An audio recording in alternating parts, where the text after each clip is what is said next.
Welcome to Perceptions Today, UK date 10th of May. It's 2023, Twitter Space Chat 51, with Rick DellaRatta discussing consciousness, Muse to music. Now, remember, this is being streamed live to YouTube and also recorded for the Perceptions Today podcast. Please do not divulge any private information. Perceptions Today is all about contemplating conscious topics in all different areas. I'm your host, Paul, and also your co-host happens to be good old Melissa from CentredAwareness. Say hello, Melissa. Hi, everybody. It's great that we've got another podcast on, and it's good to see some old regulars and some new faces as well. I'm excited to be here. And some young regulars as well, because it's always good. Yes, we that also too. we also have the possibility of our other co-host turning up, depending on his work schedule, in D.W. Hawkins. And it's also one of our major aims is to reach people with questions, people looking with experiences, and also researchers to provide us with new viewpoints for the understanding of consciousness and those topics around it. We also have other events which are actually being planned, and to be kept updated on this, join our mailing list on perceptionstoday.com. In there, you'll actually find that we have other social media sites that you can actually find out what's going on.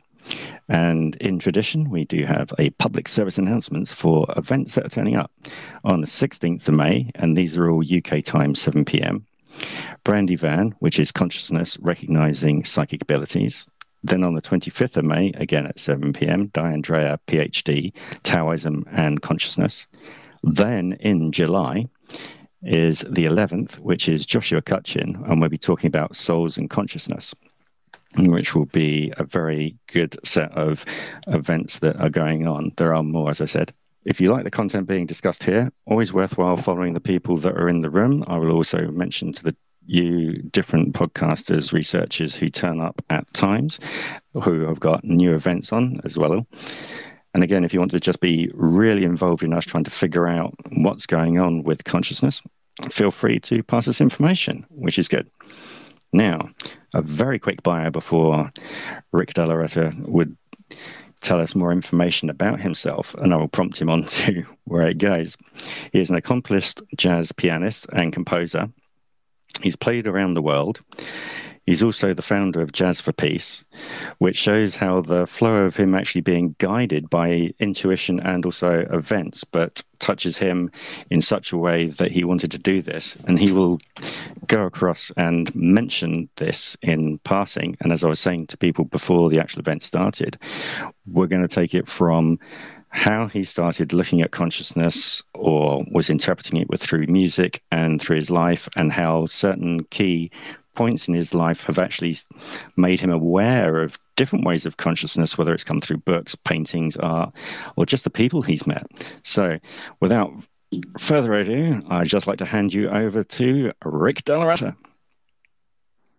Hi, thank you so much, and thanks everybody for attending and all of those who are listening, etc.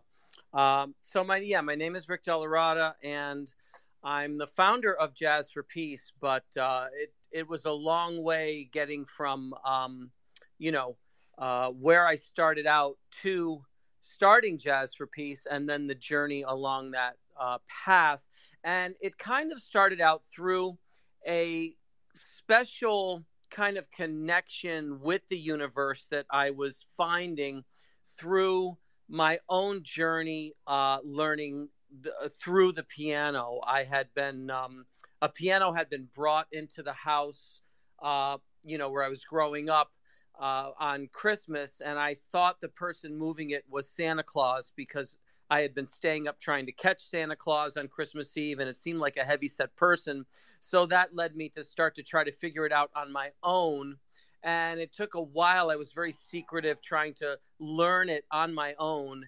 And then finally, someone kind of told on me, I guess, and I ended up taking piano lessons. But I kept, the journey. So I was studying it and following my own path to learn it on my own at the same time. And both of those were always going on. Still to this day, I'm still, in my own experimental world and in my own, studies of music, music that's been made and studied and all that stuff. So both of those kind of going on at the same time.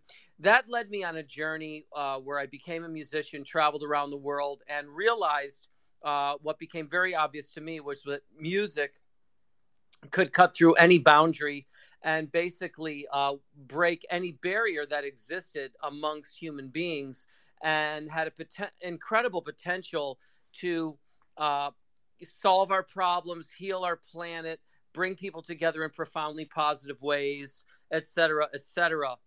Stimulate your intellect. It had, it had great qualities within it, such as creativity and artistry and intellectuality, and all of these incredible, probably all of our greatest qualities as a human species can be found in music. So I was very fortunate. This led up to an event on the morning of 9/11 where I had been tipped off by someone who had been doing a photo shoot of me the day before, was working on Wall Street. She calls me, wakes me up in the morning and tells me something's going on, all frazzled. And I said, listen, let me just go up on my roof and see what the commotion is. And I ended up with a bird's eye view to 9/11, not realizing that, I was one of so few people in the world that was actually watching this from, the equivalent of a luxury box seat, being that the roof of my building, which was a 5-floor walk up, I lived on the 5th floor, and the roof of my building was less than a quarter of a mile away from the World Trade Center with, a direct view. So that experience left me with nothing but a bunch of words on a piece of paper. The words came out of me naturally.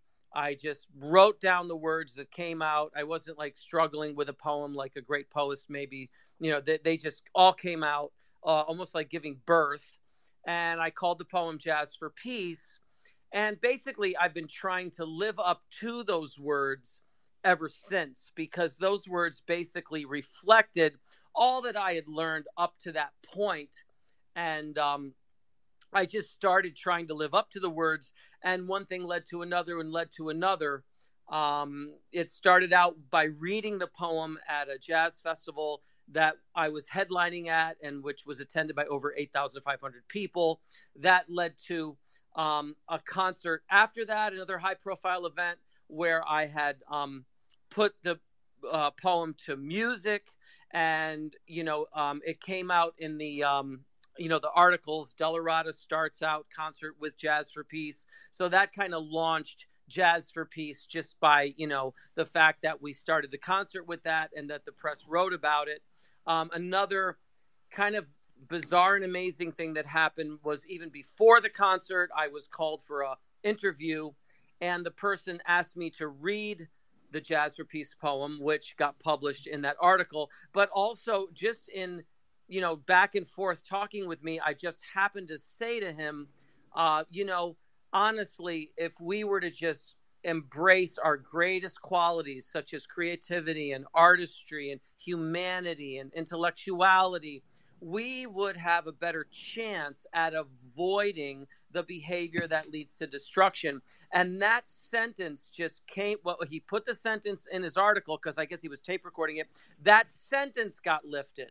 So if anyone ever types into their computer my name, Rick DellaRatta, and then puts famous quote, that quote is just all over the world in thousands of websites, which, kind of makes it hard for some nefarious, evil person to cancel me because I'm all over the place without even trying, without even knowing it.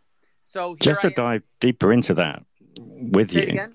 Just to dive deeper into this, yes. When you obviously were seeing this traumatic event, do you think at that point there was part of you that gleamed a greater point that something needed to be done? And your interpretation? Well, there was no doubt in a split instant that something needed to be done to well, no, what I'm saying is you're seeing, like with many people, whether they're going through some kind of trauma or viewing trauma, their consciousness can obviously be taken from the standard 9 to 5 kind of realm to liminality, where it's completely unreal and things happen for the better or for the worse within that state. neither time can obviously slow down, and you can pick up on something and then go forward with, well, hang on, this needs to be done. And obviously your creativity suddenly came out at that point, but you realized, as you said, it needed to be pushed forward. Yeah. Yeah, well, the words of the poem really just came out of my subconscious because, like I said, just words were flowing out of me, and all I had was a piece of paper and a pencil, and the incredible things going on that I was staring at at those two buildings, and I just ended up I ended up with these words, and like I said, one thing led to another after that, and it just happened. It was just some kind of a strange, like I said, a paranormal coincidence almost, that I was the headliner at such a major event so shortly after that, and then had another high profile event right after that, where all of those things took place with the press. And then go ahead. I was going to say, I've also forgot to mention to other people that we're recording, if you want to put your hand up to ask questions at any point, please do so. But with that voice that you had with breaking through to getting the words straight onto the paper, could you remember whether it is a kind of your own internal voice or it is just emotional content feeling to put the words down? I'm always interested in these ways that it happens with people because of the speed that things happen and the actual flow. For example, Meyer is also a musician, and he knows that you can get into that meditative flow state, and it can almost be something else, but you don't realize, but you're just being the conduit for it. It's probably the best way to describe it, isn't it, Meyer? Yeah, yeah. It's. I think that I know that the brain produces certain overtones in its structure, and even before I was 4 years old, I was already playing pieces on the piano, and I think that music is a natural thing in the universe. I think I agree with Pythagoras that it's an eternal sound that resonates in the entire universe, because even as a child, I was picking up notes and sounds, and my parents did not listen to music at all, and but for some reason I went to the piano and started playing pieces at 3 and 4 years old until I went to a coma. So yeah, I mean, music is a strange and wonderful mystical system. Well, I'll talk more about it later, but yeah, I agree. I mean, it's an amazing thing. I have a question about the poem. Okay. What's in the poem? Well, one thing that I do, and that's why I was, as I was thinking about this, I was thinking there could be more than one short musical performance due to the fact that, the subject matter that we're on and the perceptions and the connection with all of that.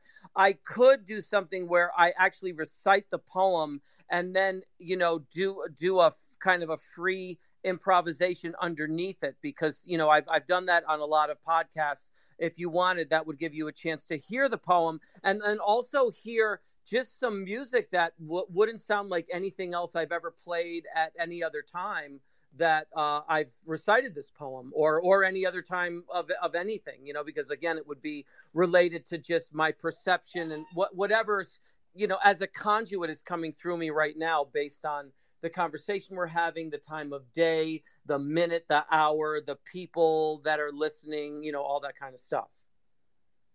Yeah. When you pick the sound you're going to make based on the poem, if it's an improvisation, how do you start and where do you start with the origin of your key? I mean, do you pick a key? Do you just improvise with polyphonic stuff, or do you just is there any particular structure that you use other than the tonal structure that exists?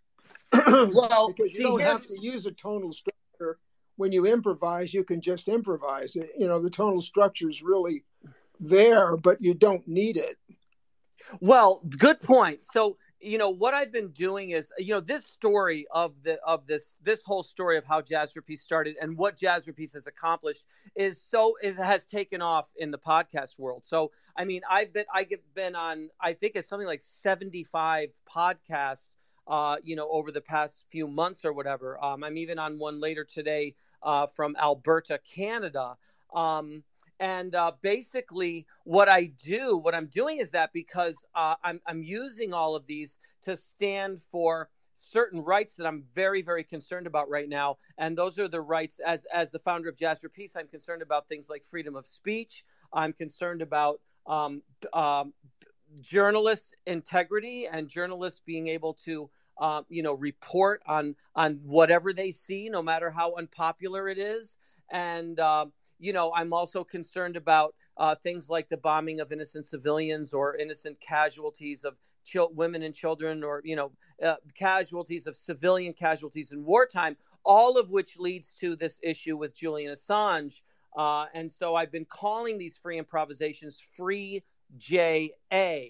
And what I do is on a lot of them, I will basically take a jazz standard and play a part of a jazz standard, and then I would lure the people in with that sense of familiarity, and then I would go off from there. So as you can imagine, if I'm in a jazz standard, like lately I've been doing Etta James, A Sunday Kind of Love, on the last couple of them. So I'm in the key of that song, and now I'm in the tempo of that song, and now I'm going off from that end, but I can also do it from a Jimi Hendrix song. I mean, I could play part of a Jimi Hendrix song for you and then go off in that. I could do it from a folk song, a Bob Dylan song or something, and then I could go off into it. So I could do it from anything. In the Jazz for Peace poem, I honestly would keep it completely open so that there's no preconceived notion. In other words, I could start completely atonal.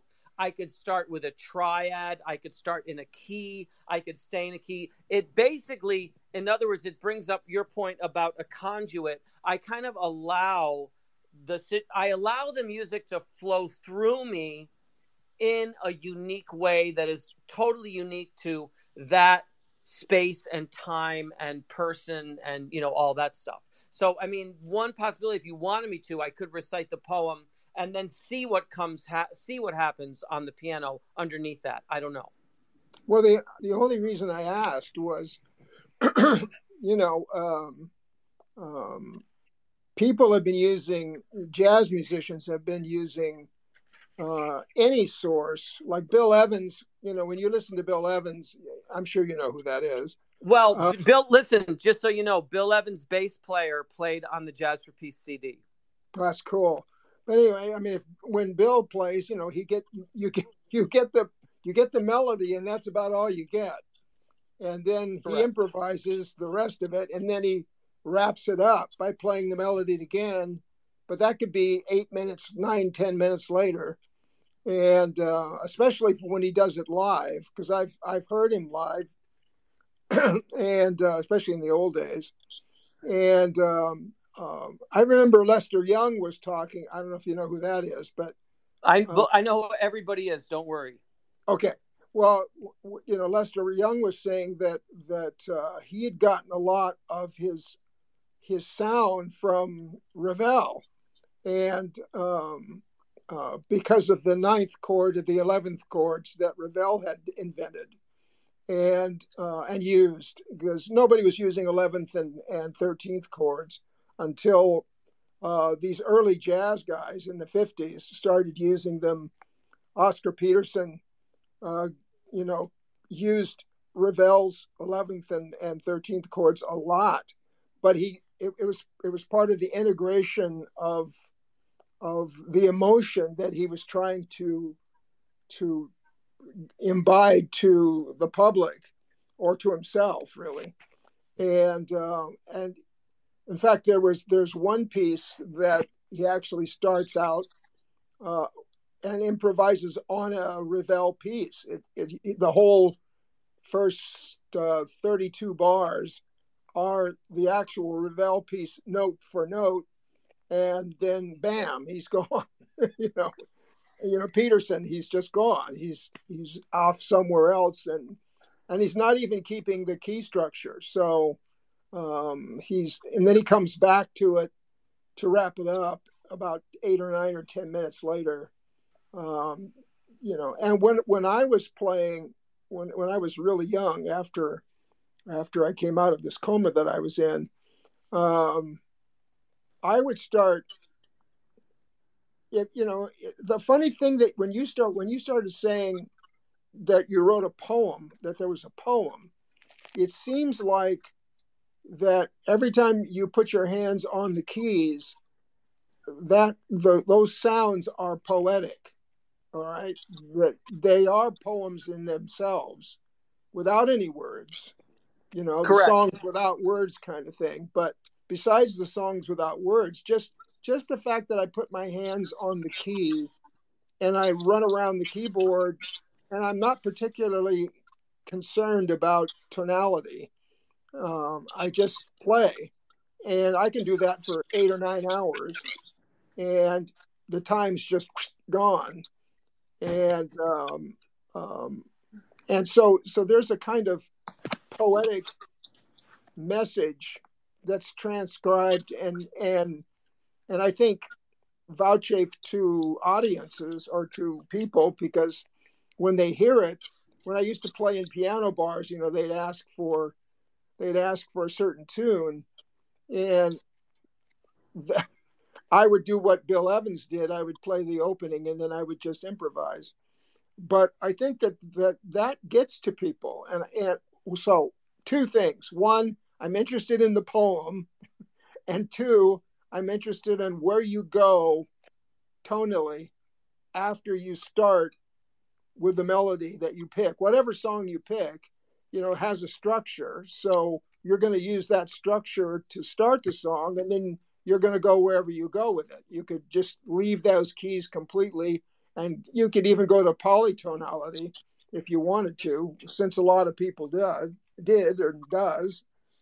So I'm interested in those kinds of questions, especially A, the poem, and B, where do you go and how do you go from the structure of the piece that you picked, like Evans, to the improvisational part, and where do you take it to? Do you just take it whatever comes to you, or do you take it by some preordained structure that you have in the back of your unconscious that you just draw from? I have a lot of chords I really like the augmented seventh and stuff. I like those chords, and you can just run around the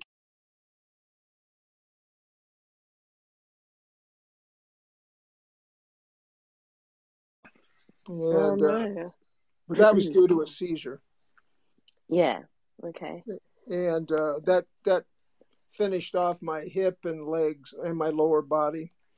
So I've been working on that, trying to get that to come back, and I exercise. I use this military exercise thing that they used to do in the mornings, and but it's hard on my body.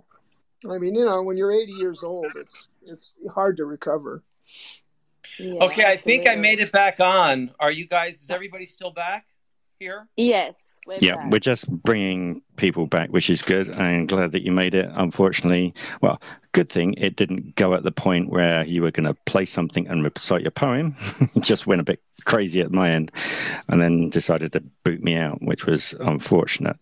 I'm just going to good, tomorrow. All right, let's get the invites there. I want to see if Rachel's around. Paul, sorry, I don't have the option to give Rick, the co-host. Okay, I'll give it to him. Okay, thanks. All right. I was just trying to get everybody back who was there previously. Right, okay. Who is she? What's she underneath now as a new person? because she changed her ID, you see. Verified, I think it was. That's good, Rick. We've got you verified on that. She just changed her. Yeah, she just changed her picture as well. Okay, that's not helpful. Lexi, you wanted to say something while I'm just quickly bringing people back in. Yeah, actually, I was gonna comment on Myron. I wanted to say I'm really sorry to hear about your fall. I didn't know. I kind of felt, there's just like an energetic space between, I think, all of us that have been in here for a while. And I've been I've been dealing with all of my joints and my bones and my ligaments are out of place from my elbows, my shoulders, my wrists, all of my every bone that's supposed to be in place is no longer in place. And so I've been trying to work on that, and that's laid me low for the last few months as well. And I've been trying to basically just kind of connect with it. I found myself overthinking, not being able to uh, physically move as much and be able to be as active as I prefer to be or try to be that I need to be. And so I've been trying to connect within myself, like artistically, and even just connecting with my own music or stuff like that has been really challenging during that time. So I want to say that I really respect you for being able to do that, and that just sending good energy and vibes towards your way post fall. Thanks a lot. As long as my bones are not outside of my body, I'm okay. That's an image I'm going to have to scrub out of my head. Thank you very much, Myron. Yeah, I mean, Lexi, obviously, I know you've been going through yours as well. I mean, hopefully with the neurological conditions, etc. I'm not sure. Uh-oh. Oh, you've gone quiet, Paul. Yeah. Okay, I'm still here. Did we lose Paul? Or I think we may did. have lost Paul. Yeah. Twitter has Paul, not can been you very hear us? reliable for a long time. Twitter, yeah. I just don't I don't know like what's the going format on. here. Now there's so many formats. But Oh, okay. All So right, Jazz is having connection issues. Give it a sec. yeah, that's what I got too. Yeah, okay, cool. well, I can still ask you that question about I don't remember where we were when I got cut off, but well, basically, I mean, all the things you've said, I've been everything. I have a degree in classical piano, so I know Ravel's music very much. By the way, Keith Jarrett is learning those Ravel pieces with his left hand because he only has one hand to play right now because of his stroke. So he's playing Ravel. I mean, Ravel was a very big influence on jazz. Yeah, big time. And the whole, that whole movement, with Debussy and all of them, that whole impressionist thing was big. I mean, even Monk with the whole tone scale. You know what I mean? I mean that comes from impressionism. So but I mean, I play. I've done everything from piano bars to classical recitals, and of course all kinds of things with jazz. Most of my stuff is with jazz, but I played every kind of music. And I mean, when it comes to Bill Evans, I mean, I once, I don't know if you know of a record called "You Must Believe in Spring" by Bill Evans. Yeah. So I mean, I once found myself on a gig with both of those, both the bass player and the drummer from that record. Well, he's he's one of my heroes. So.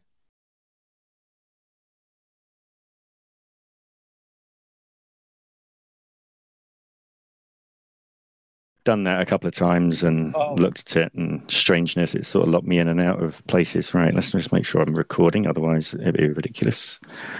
Right. Oh, by the way, if I end up getting to do it again, it'd be take 5, and that'd be pretty familiar, wouldn't it? It would. I might have to play take 5 and then go into a free improvisation from there. Did you ever listen to Dave Does Disney? No, Dave Brubeck? Yeah. You want to have a listen for that? That's good. Wow, interesting. So he does a take on all the different Disney songs and stuff? Yeah, this is obviously, I think must have been 60s it was put there. Interesting. Let me have a look. Okay, let's go for... Oh, Dave Diggs Disney. That's what it should have been. All right. 1957, so close enough. Okay, that's fascinating because, there hasn't... one time I was compared to Dave Brubeck, and it was on a podcast by C.B. Bullard's son. So C.B. Bullard was this legendary... he was a legendary Atlantic Records executive who discovered all and signed all of these artists, from Aretha Franklin to, all of these great artists back in that era of Atlantic Records. And his son is a bass player, and he does some things in Flushing, Queens, puts on events and does different things. And he had me on a podcast where we talked about all these guys, and one of the people we talked about was Dave Brubeck. Excellent. And again, his Christmas album's pretty good as well. All right. I will check that out. That's very interesting to know that he did those couple of things. You said he had a Christmas record too? Yeah. Okay. So I did a Christmas record once called Jazz at Christmas Time. I saw on your website that, yeah. Mm-hmm. Just yeah, taking it was kind of cool to do that record because I would go to places like one time I was playing at a ski resort in Colorado, and we showed up in the middle of the night because there was flights delayed and snowstorms and difficulty on the road, and we came in at like 12:30 in the middle of the night or something, and they had the Christmas CD playing on there in the resort. So it was just such a boost, after all the trials and tribulations, to come and hear my Christmas CD playing over the resort speakers. And that used to happen too in my building where I lived, because they put it in with, they may still have it in the mix. I don't even know. I usually don't find out till Christmas, but they'll have, Frank Sinatra, Barbra Streisand, this one, Ella Fitzgerald, and then one of my tunes from that CD would come on. So it was just really a lot of fun to be able to do that. Excellent. Of course, you've also got the classic Phil Spector album as well. Yeah. Well, almost everybody did a Christmas record. Almost everybody did do it. But interestingly enough, around the holidays, I took songs from that Jazz at Christmas Time CD, because I rearranged them and did them my own way. And I had a special version of like Drummer Boy. And I would do that and go into the free JA improvisation from there. So I would do it that way, around holidays. Excellent. Right. I'm just bringing Myron, then we can obviously start off from where we left off, and I'm not going to play with any of the buttons apart from put myself on mute and take myself off mute. Now, the musician I've been speaking with all this time, his name, is that Myron, or what's his name? It's Myron Dahl, yes. Myron Dahl, you said? Dial, yeah. Like Dial. Oh, because Myron, there's a great piano player in New York named Gary Dial, but I don't know if it's the same spelling. Dial. Yeah, that's the original spelling of my name until my grandfather decided to change it to Y. So the funny thing is, Gary Dial studied with the same teacher as me, and it's this kind of a jazz guru named Charlie Banakis. And when Charlie Banakis passed away, Gary Dial is the one who his family gave all of his, secret pages and lessons to, so that he could carry on the tradition of this man's teaching. And so Gary Dial is the person, if you want to study the Charlie Banakis improvisational, legendary kind of concepts, you have to call Gary Dial. And it's an amazing thing, because all these really great musicians studied with Charlie Banakis. One that comes to mind right now is the guitar player Mike Stern. I don't know if you know of him, but we both studied with Charlie Banakis, and there's a handful of these of these people. He was really a legendary teacher. And Gary Dial is the man that you talk to nowadays. He actually lives in the same complex as me, just one building over. Wow, that's cool. Yeah, I went from piano to violin when I was about 6. Wow.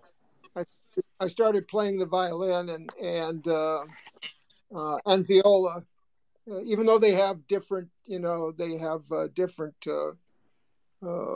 structures. I really love both sounds. I like the alto voice and I like the soprano voice, but I like the inner chords better. So I switched to viola, which is the alto voice in a string quartet. And if you play viola, you get a lot of work. The viola is almost the same as the bass in jazz. You know what I mean? Right. It's that one guy that they need, and there's never enough of. Yeah, that's true. I got a lot of work. I worked with Nelson Riddle a couple of times because they needed a viola player, and a friend of mine was he was in love with this lady and the great violist, so she would drag me into sessions, and I got to play a session with Frank Sinatra. They always need viola because everyone wants to play violin, and they always need bass because everybody wants to play guitar. When I was the opening act for Dizzy Gillespie, once, and this guy who was on the bass, I saw the guy every day. Well, after I got to New York, I got called to play in this big band called the Harlem Renaissance Orchestra. And I went up to Harlem and I saw the same guy who was playing bass with Dizzy, and he was on guitar. And I said, "Hey, what's up with you? What's the deal here?" He said, "Oh, no. I'm really a guitar player." I said, "What?" He said, "Yeah, I played bass just so I could play with Dizzy, because Dizzy, he didn't have a bass player. They always have a guitar player. They need to find a bass player." Yeah, no, it's true. I mean, I didn't switch for that reason, but it actually turned out that way. All right. Well, here's my question to you. Would you, because I can't just choose, would you like me to recite the poem with music under it and then go into a short improvisation from there? Or would you like me to start with an improvisation and then go into the poem? Okay, right. So just quickly, how much time have you got left? Me? Yes. Oh, I'm okay. I'm okay. That's good. I budgeted, I budgeted like at least, it said on your thing, it said a couple of hours, I think. So I just kind of budgeted a couple hours. Okay. Excellent. Yeah, so that's good. So I'd like for you to read the poem. Read the poem. I was going to say, do that first and then go into it. Okay. I think that would be good. And Melissa, I just want to check that you're still there. I'm still here. I've flown back from the ether. Well, yeah, I keep getting put into the ether, which is not good. Right. I'm still so I'm going to put ourselves on mute so that Rick has got the ability to obviously read his poem and then go into that, and then we'll go from there. Okay.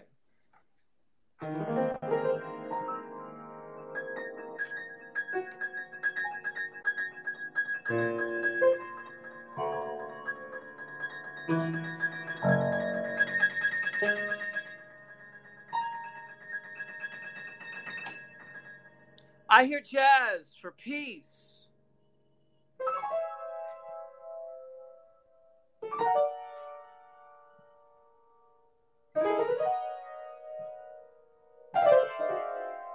Coming through the trees.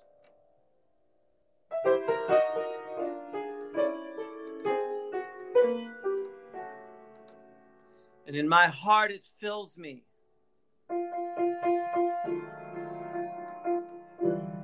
Like a celebration. I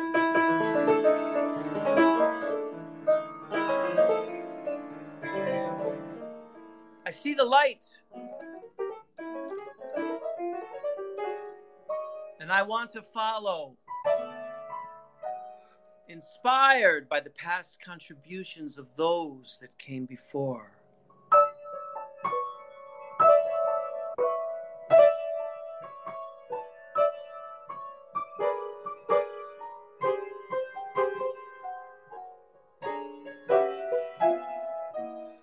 Laid the groundwork for us to build on in this universal language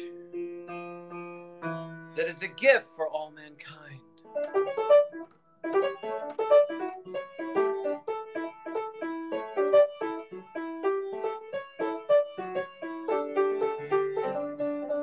When we speak it,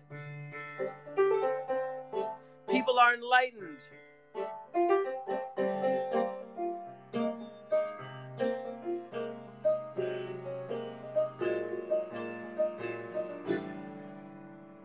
By the creativity and artistry that stands for peace and love and humanity and intelligence that leads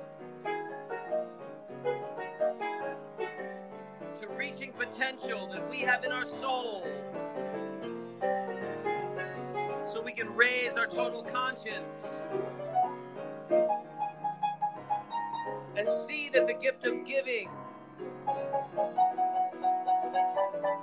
is our greatest privilege. I hear jazz for peace.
Free Jay.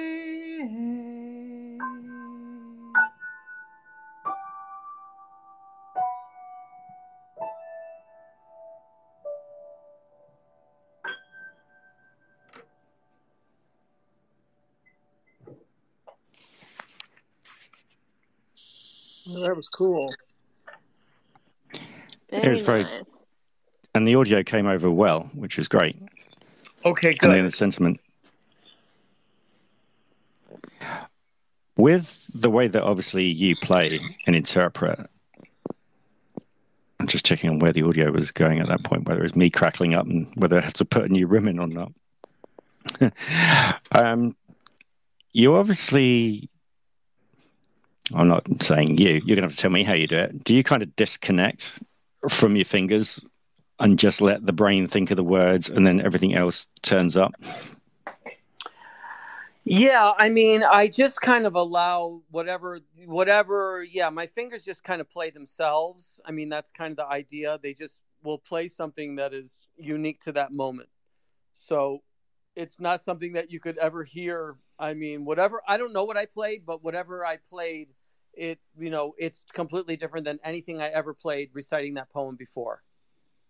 Now, I did write an actual chord sequence for Jazz for Peace when it was originally performed.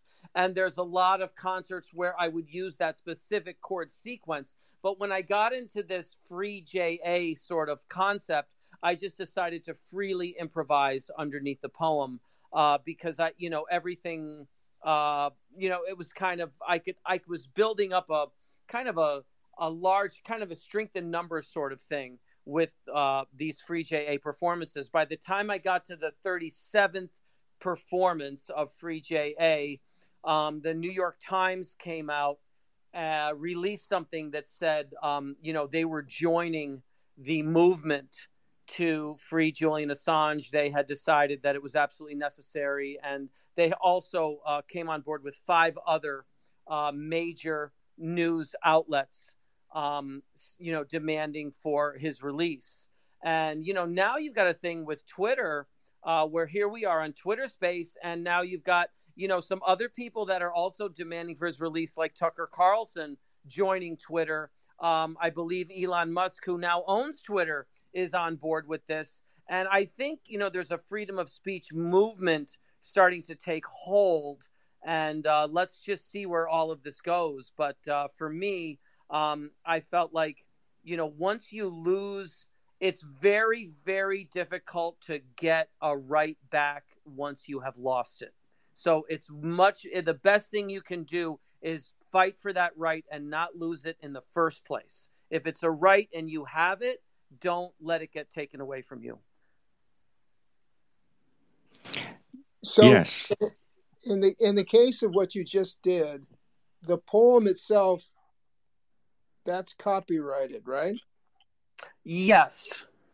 So Correct. the improvisation is just an improvisation. So that's not copyrighted. Correct. I just made it up at the moment, so I don't know how any of it could be copyrighted. Exactly. The words are what's the same every time. Yeah, because that was kind of like modal jazz and chord jazz and sort of avant-garde free jazz, and I mean all of that mixed in, and then you move to a more chord structure near the middle of it. It was really kind of interesting, and what I'm interested in musically is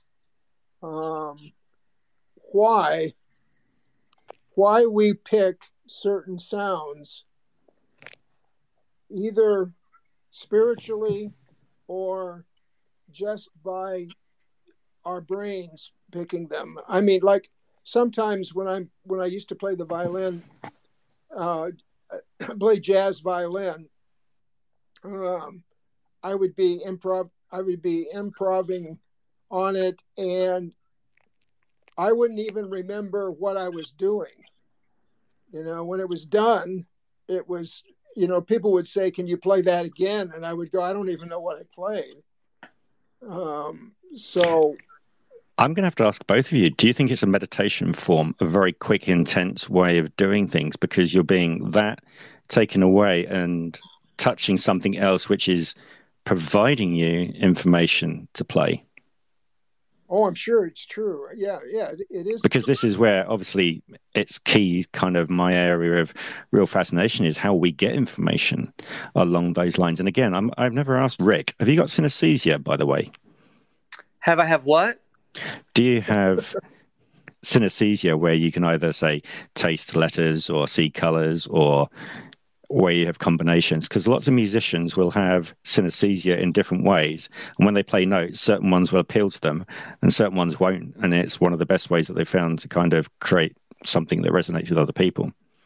Well, that's interesting, because when I first started freely improvising, I was doing it at a Japanese gallery in Boston, and they would have certain like poetry readings and these sort of different things. Maybe, there were paintings, artists, and, each person would do something, and I would come up and do a free improvisation. And I would often put the concepts that I came up with, were visual. So I would take something and draw it. And I actually they let me do kind of a seminar there, or a teaching thing, where I actually, just got up and described what I did from a visual standpoint.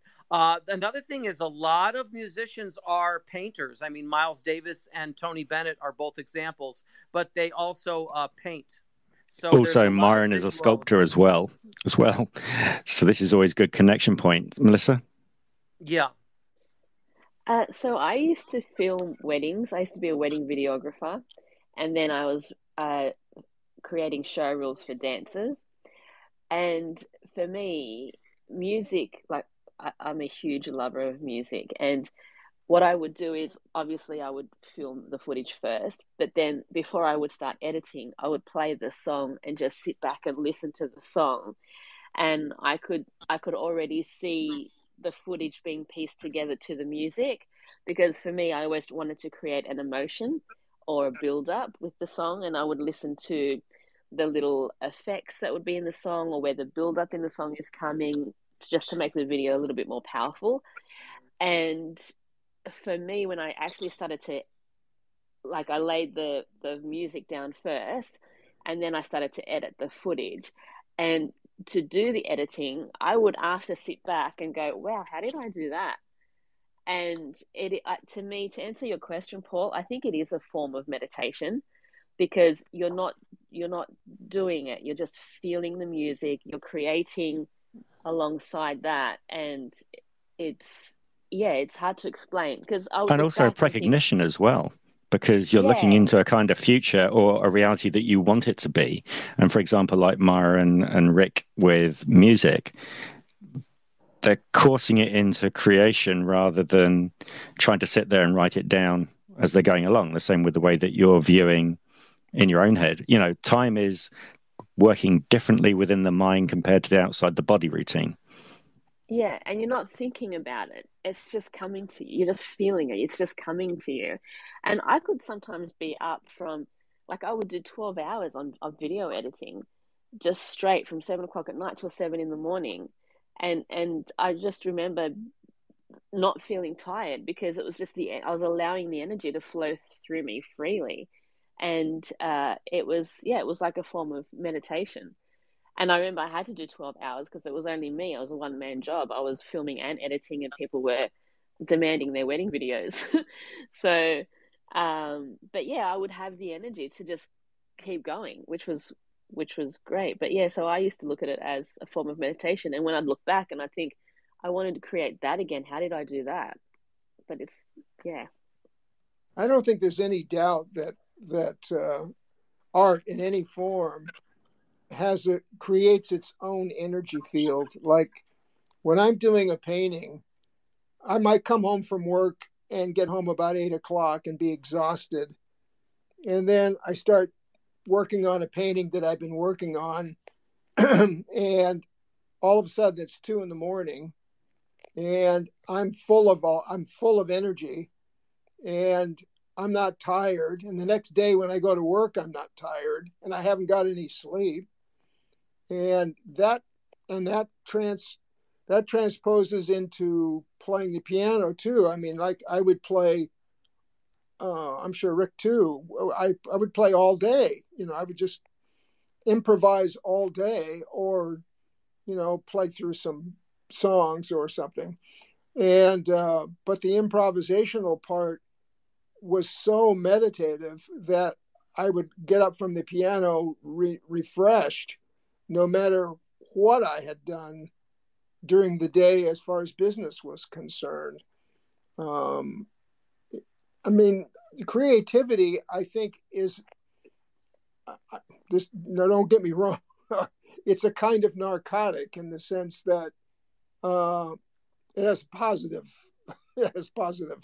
Well, you're tapping into something which is there, which will obviously produce your own body chemistry, but you're also picking up the vibrations. And again, for example, if you go to Las Vegas, fruit machines have 3 chords, I think it is, or 3 notes that are played to actually stimulate the person to keep playing more and do that. So you can see there is, on a very simple scale, that happens as well.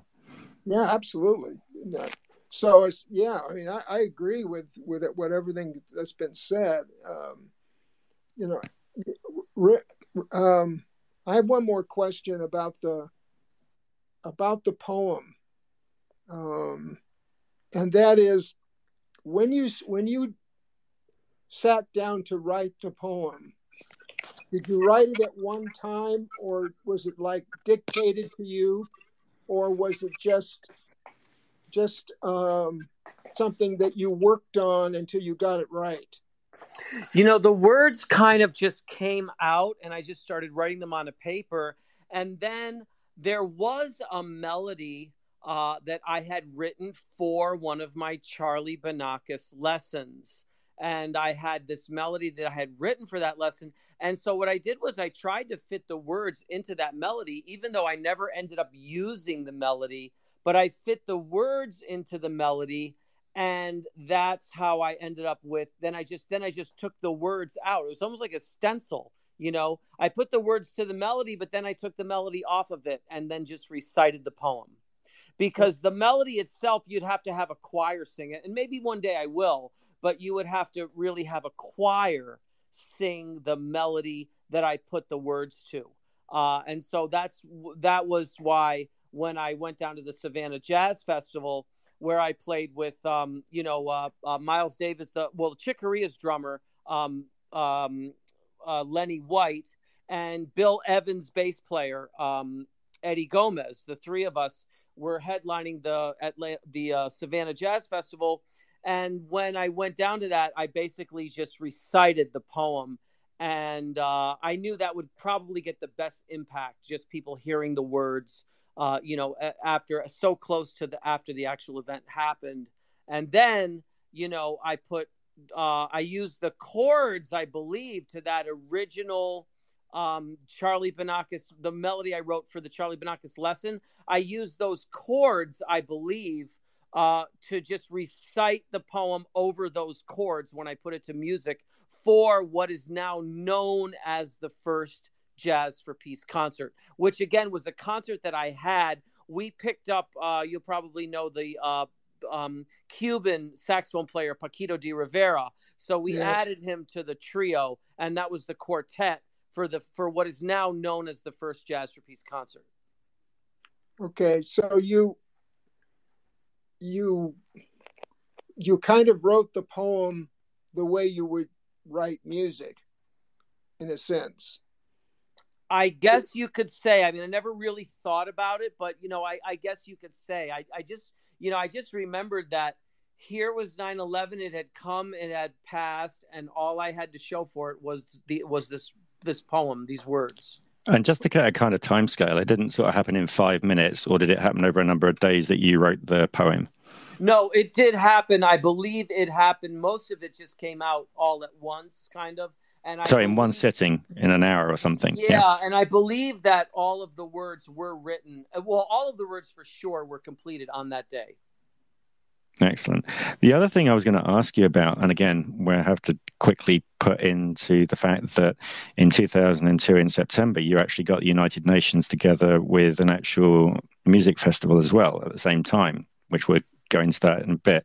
But when it comes down to improvisation, do you ever get frustrated that it's not coming out the same in the way that you want it to, or is it always a kind of egoless kind of performance of music? Well, one thing, it depends on the type of improvisation that you're doing, because a lot of times when you're playing with other musicians, you're improvising over a very specific form, but when you're doing like what I was doing, you're just allowing whatever comes through you to come through you. And I think the most important thing is to just kind of, there's a little bit of kind of trust the universe involved, where you just kind of allow that which comes through to come through.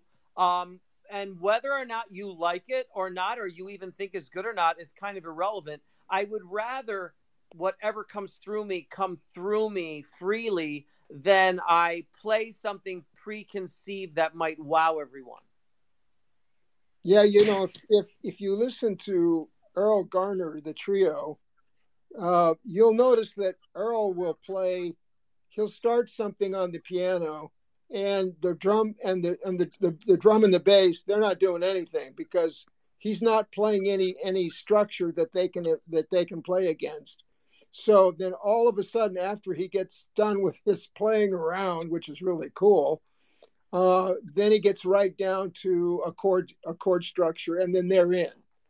So obviously there's a lot of improvisational jazz people who play the improvisation as kind of like an intro, and then they play the piece like if he's playing Misty, since he wrote it.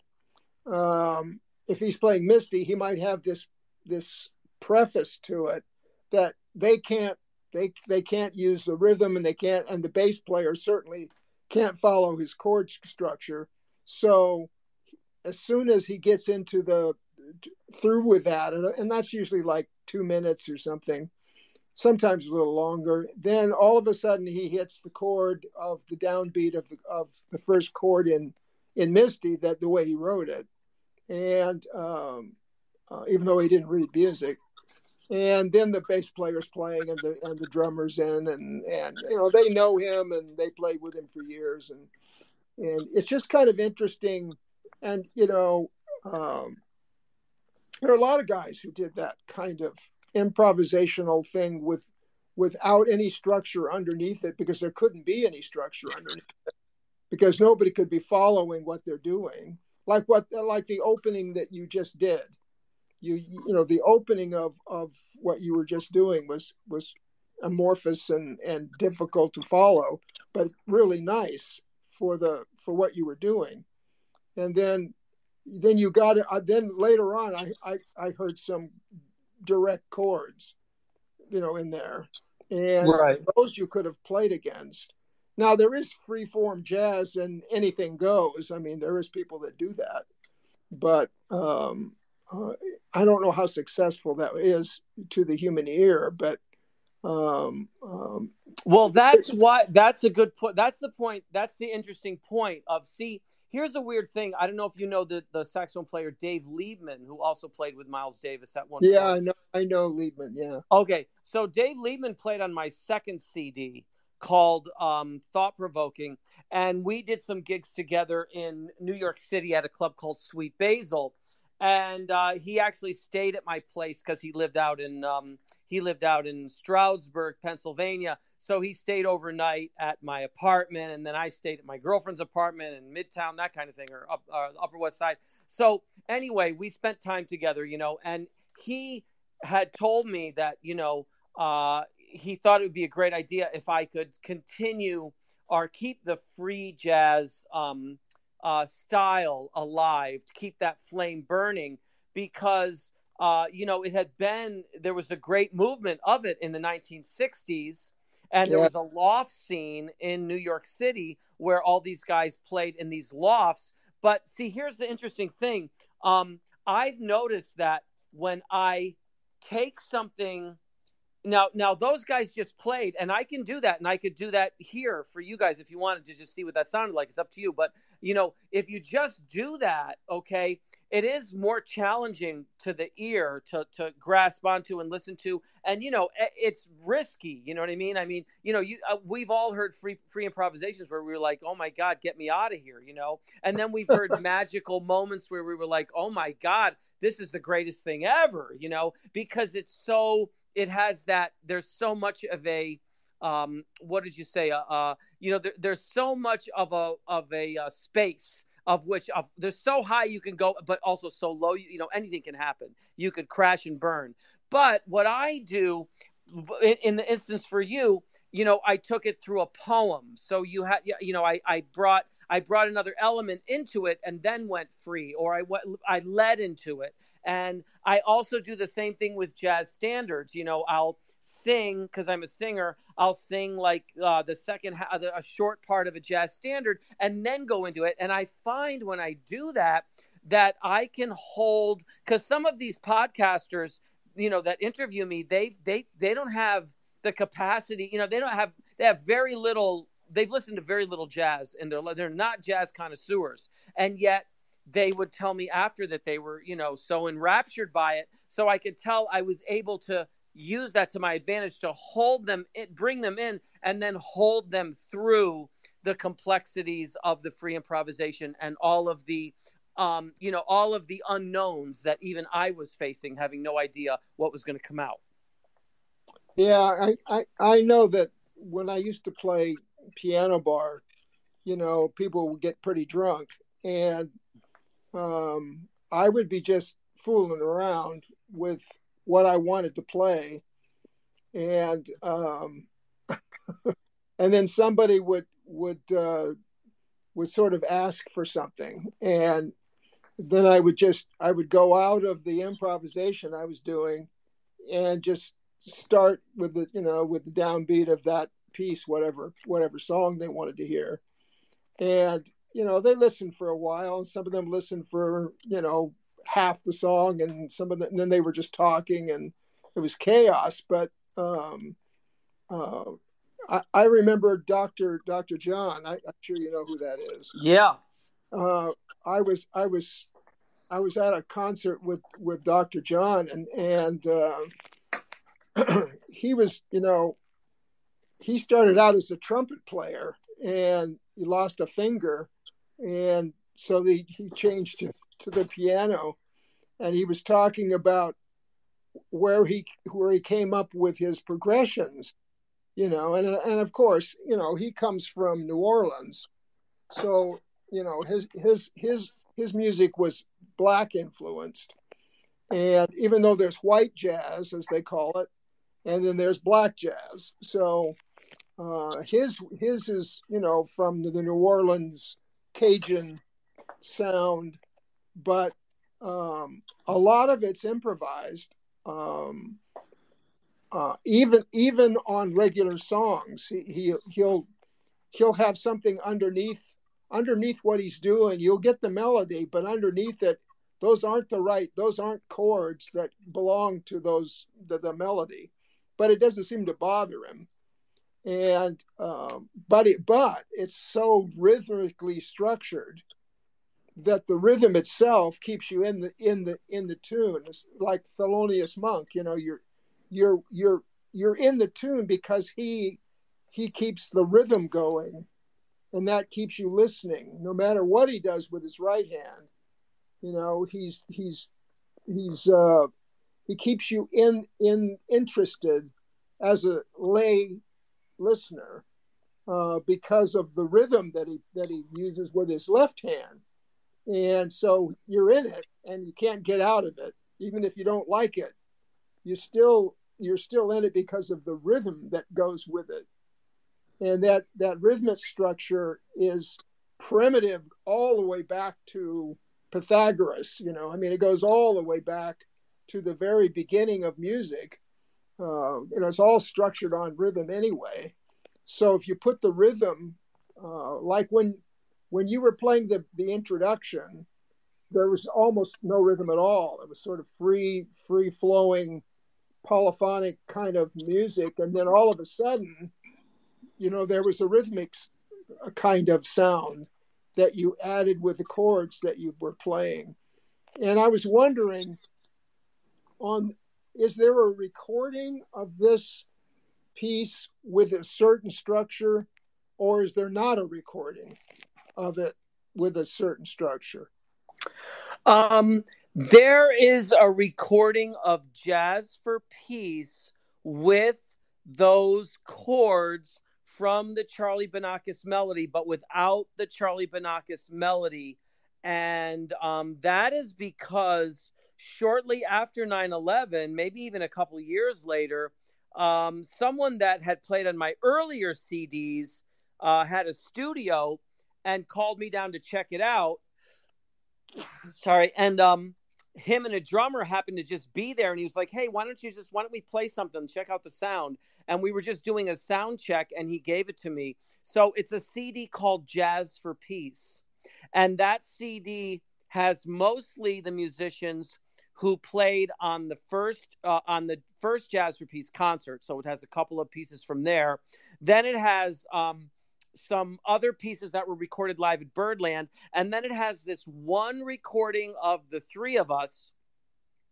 And that is called Jazz for Peace. And if you I think if you go on YouTube and you type in Rick DellaRatta Jazz for Peace CD, you'll get to the CD with those selections, and you can just click on the Jazz for Peace selection, and you'll hear an actual form, and you'll hear me improvising over that form. What key is it in? It starts out on a C major seventh, actually, or a C sus, and then C major. But I don't know if it stays. I wouldn't say per se that it stays in C the whole way through, but it does end on a C. Do you modulate at all, or is it? Yeah, I mean, you know what? It's a bunch of kind of random chords. So there's random chords. I think the chord after C major is F sharp minor. So you can Okay. see it has nothing to do with C Right. major. You know, you're Right. already into something else. So yeah, it just goes to these random chords that don't necessarily have a specific tonal structure, but they're all basic tonal chords. And how did the other players work with that ambiguity? Well, they basically just stayed to the chart. So the bass player just went from chord to chord, and then the drummer played a little bit more of a ethereal sort of thing. So he kept a beat, but he didn't keep time the whole time. He was kind of like playing a little bit. He was playing an open feel, but in time, in tempo, but kind of open. So you can check it out and hear it. Yeah, well, I will check it out because I'm interested in. I did some personal recordings of my own over text that I had written because I wrote a book about my life and I was going to write I was going to do some music over it. And I did kind of what you did this morning by taking the text and then improvising, the music and then actually speaking. Like John Cage did that too with the I Ching music that he did. Mm-hmm. I don't know if you know about that or not, but no, what's it called? The I Ching? Yeah, the I Ching is a Chinese philosophy. Right. I didn't know that he did something with that. I know of that. Oh separately. yeah, big time. Wow. Big time. Yeah, look it up. Okay. The I Ching John Cage connection is a big deal. Okay. It was all in the 60s. It was all in the 60s. And it's really interesting that when Ravi Shankar was here and they were improvising, I think they improvised for each piece was about an hour. Those ragas that they use, they're not keys, but they are set up, and you have to know the raga. You have to know what those notes are. Right. And they can play 25 hours, and improvise together with that structure. And they use the drone, right? They use a note on the bottom. Right. Well, the tambura does that. Right. We're going into this before we lose that point on it. I'm obviously fascinated by how you can get people in sync with situations. And obviously music will sync people up, even if they don't realize they're being synced up, as you both will agree. Yeah. Yeah, but also people also can walk out. No, but I mean, those that get hooked will stay there and they will start to become part of the experience. And the experience with music is phenomenal. And again, as we're talking and diving in on the consciousness angle of the whole thing, it's fascinating how the vibration of what's going on in the room changes the people. And then I presume, from both your points of view, even if you're watching an audience in the dark, you could actually tell the mood of the audience and everything else. Even if you didn't want them clapping or anything, you could actually tell by the energy state of what's going on. So this is always the kind of thing that fascinates me, that non-verbal communication that you pick up without any other signs that are knocking around. Do you find this, Rick? Well, not only that, but, taking it a whole nother step, you can actually, I found that you can use music to help promote outstanding causes. Because, what I found a lot of times is that, there's a bunch of little 1 minute, they're 100-word articles, only 100 words each, that a print organization called the Enterprise Zone asked me to do for them. And it's a bunch of little 100-word articles. And I don't have the exact article in front of me that I wrote it, only 100 words now. But basically, I said something like, most people think of the arts as, hey, tell me where you're playing at and maybe I'll drop by, And I said, that's really great if you want to help, some music promoter that has 9 vacation homes purchase his 10th vacation home. But, what Jazz for Peace started doing was identifying the world's most outstanding causes and trying to find organizations, of which there are, but trying to find the organizations that were committed to solving those causes and performing for those organizations to help them. So to help them in a whole bunch of ways, not just to raise money, of course, that's important, but also they would be more publicized through the concert. More people would know about them. They would have more sponsors because the concert would, attract sponsors, different types of sponsors. They would be more prestigious from the event. And we would also be able to rejuvenate and reward their supporters and expand their donor base, and also obtaining new and prestigious supporters. These are all little branches of what we call an empowerment tree. So this is where the art form of jazz and just the arts in general and music was taking peace to a whole nother realm. We were taking the baton given to us by all these greats, whether it's Gandhi or John Lennon, and we were taking that baton and running further around the track by creating a benefit concert series to help the world's most outstanding causes, of which we've done over 850 of these concerts all over the world, and all over different continents. Like if you go to YouTube and type in Jazz for Peace Nepal, if you did that, you would actually hear the beginning of the Jazz for Peace recording that I spoke of from the Jazz for Peace CD, played with some pictures before we go into you get to see highlights from the actual concert. That's amazing. And one more crazy thing that I was thinking about today that I might as well say, because it came through my mind today. That concert in Nepal was a concert where you can actually, if you watch the video, the person gets up and he says, and this is the way people feel around the world when it comes to the message of Jazz for Peace.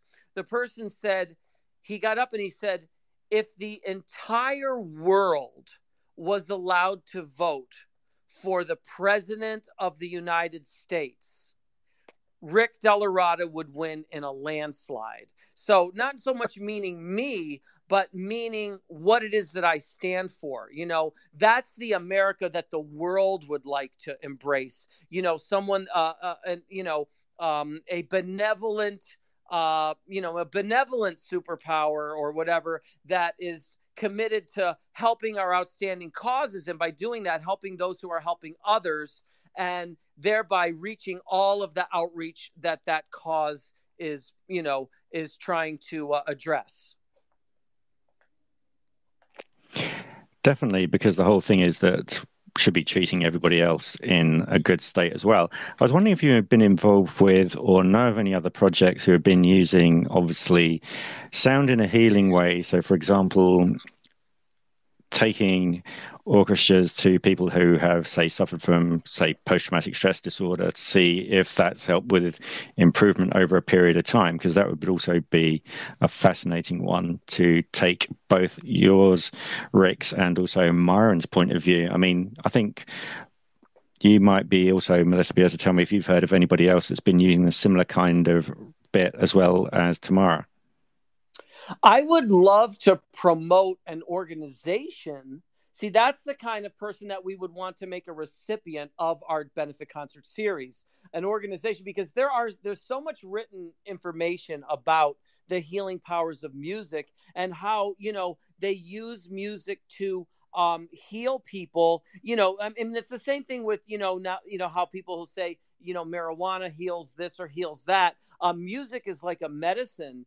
And it heals people, and there are people who use music therapy, I believe they call it, and they they heal people through music. But even in a broader aspect, they've interviewed elderly people at the end of life, and they would point to the most important things were the things that they felt that they neglected. They always wish they had more, they'd spent more time with the people that they love and care about, and more time with this and more time with that. And music was a huge part of it. And, in elderly homes, when you go in and play music for the people, it's like the greatest thing you could possibly do in their eyes. I mean, I've been in a situation once where I had to fill in for someone who couldn't do something, and I ended up, in a car going out to this giant old folks home, and I was just shocked at the the people, the way they came to life from the music. I mean, it was like a transformation. Like they were sitting there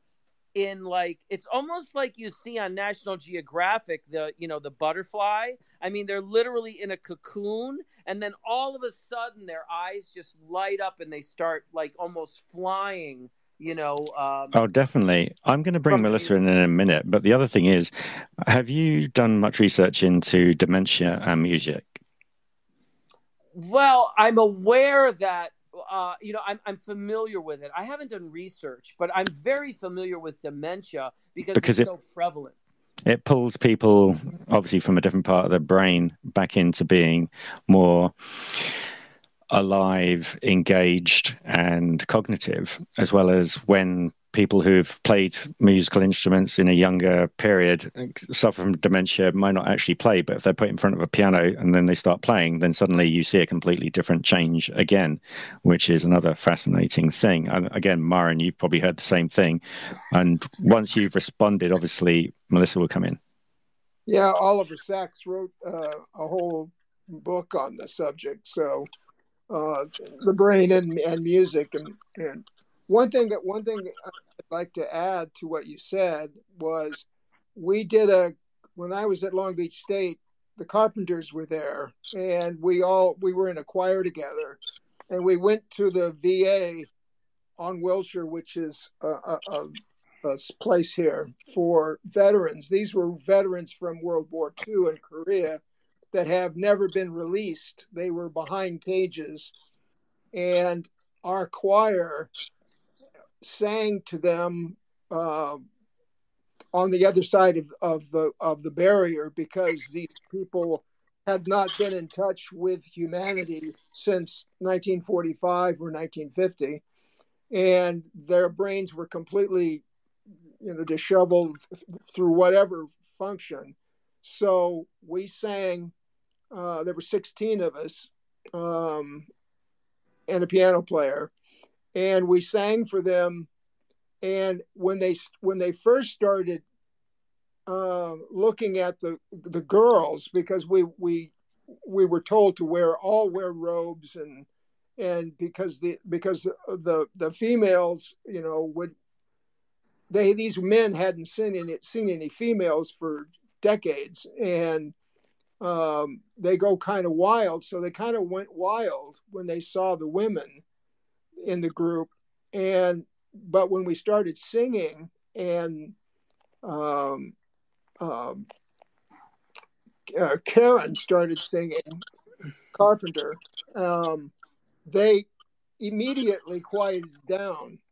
And because a lot of these men were so damaged that they didn't even know where they were. And the music itself completely quieted their souls. And they sort of sat down, instead of screaming and whistling and doing all the things that people do, men do. These wounded veterans who had been in this virtual prison, and it wasn't a prison, this mental hospital for decades, the music that they were hearing from Karen and from the choir was so relaxing to them that they just sort of went quiet and sat down. And when it was over, they got excited again and all that stuff. But the power that the musical sound had on their souls, because these were very troubled guys who saw some really terrible things, and never went home. I mean, they got out. They never got out of the military. They were locked up and stayed locked up until their deaths. And but the music that they heard from this choir, and with Karen's voice, it was just so amazing, this event, that I was shocked about how fast all of the screaming and yelling and whistling at the women and all that kind of stuff stopped, and they just went sort of limp, and then they just went sort of, some of them started to cry. I think they were getting in touch with their emotions through the barrier of pain that they'd been sitting through for years. And then the music itself opened their pain chakra and let it out. And they a lot of them were weeping. Some of the songs were patriotic, and some of them were spirituals and things like that. There was nothing rock and roll or political about it. And but just their reaction to see them go from this wild state to a kind of transcendental release of pain, because they were weeping. It broke our hearts. I mean, we started weeping along with them, because it was so beautiful what happened. And of course, when we left, they went right back to where they were before. But anyway, I just wanted to add that. Oh yeah, that's an amazing kind of thing to witness, and the emotional roller coaster that you would have been on from both sides of it all would be just phenomenal. Melissa? I just wanted to add that there was a singer that we interviewed when we were doing the Heart Collective podcast, which we still haven't edited. But she has an angelic voice, and she sings opera, and she was asked to sing at for the Queen Elizabeth when she was still around, and she did. And she said that she also was asked to sing in a nursing home, and at one point she sang a particular song, and the nurses had to leave the room because a few of them got emotional, and that there was this one woman who does not say one word, not a single word. But when she was singing this particular song, she knew all the words and was singing with her. And they were very moved by that. And the nursing home was from memory for Alzheimer's patients. You know, what Myron said brought two things to mind, so prominently for me while he was talking. And, one was that healing is a combination of both time and progress. And Right. If you just have time, but you don't have progress, you're kind of like a rubber band that just keeps snapping back into the same form. But the music helps you to have progress. So it's the time and progress that music brings. And there was a man who owned a music store called Hermes Music Store, and he was an elderly person, and he got very, very old, and he got really bad dementia. And his daughter ended up taking over running the music stores that he had and all that. And my grandfather was kind of a hero of Hermes, because my grandfather was a accordionist who came over from Italy with an accordion and a wine press. And he played, during the bootleg era and all that kind of stuff. And he was, a great musician, someone that I, kind of a hero of mine that I admired. Anyway, the daughter says to me, she said, "Rick, I have to tell you the story." I said, "What is it?" She said, "Well, one day we were with my father, her father, Hermie, and he said, he has dementia, right?" I says, "Yeah." He says, "It's really bad." "Yeah." She said, we were all around him in a circle, his whole family. He didn't recognize his own wife. We couldn't talk to him. We couldn't make any connection with him. We couldn't do anything. And we were just kind of sitting around, just kind of watching him, because there was no connection. And all of a sudden, out of the blue, he stands up and he gives this big speech about your grandfather.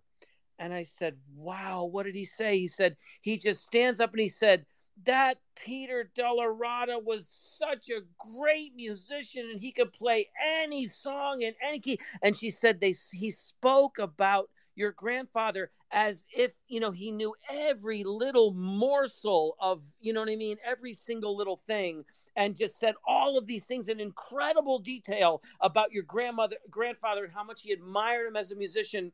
And then he just sat back down in the chair and didn't know anybody again.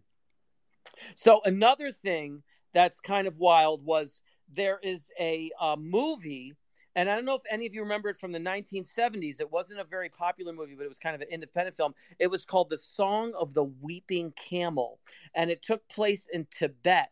And what happened was this guy with a camera was all the way up in the middle of nowhere in Tibet at that time, and he's with these people, and the family has camels, and the camel had an albino child, and the mother was traumatized by the birth of the baby being an albino, and she wouldn't feed it, and she wouldn't have anything to do with it, and the camel was going to die, and they were feeding the camel themselves milk from, I don't know, the house or something, and just trying to keep the camel alive.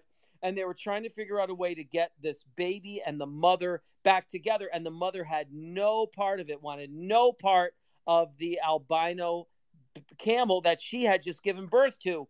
And this went on for weeks, and they tried every single possibility, and at the end of the day, when they were all out of resources and everything, they said, well, that's it, we've got to go get the musician.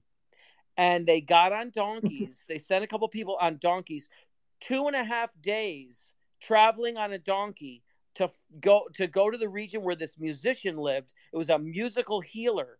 They find the guy and they say, listen, we've got to get you to get on your donkey. We got to bring you up, and we got to bring you up, and you got to save this situation. So this guy came two and a half days on a donkey back to where they lived, and with his instruments, and he put instruments on the body of the mother and on the body of the baby, and someone else held something that was resonating with sound, and then he had a violin that he played, and they brought the two animals together as close as they could, and he played and played and played and just played and played his instrument, and he wouldn't stop until after hours and hours and hours, could have been 8 hours, the mother just broke down and started weeping uncontrollably. And it's on the film.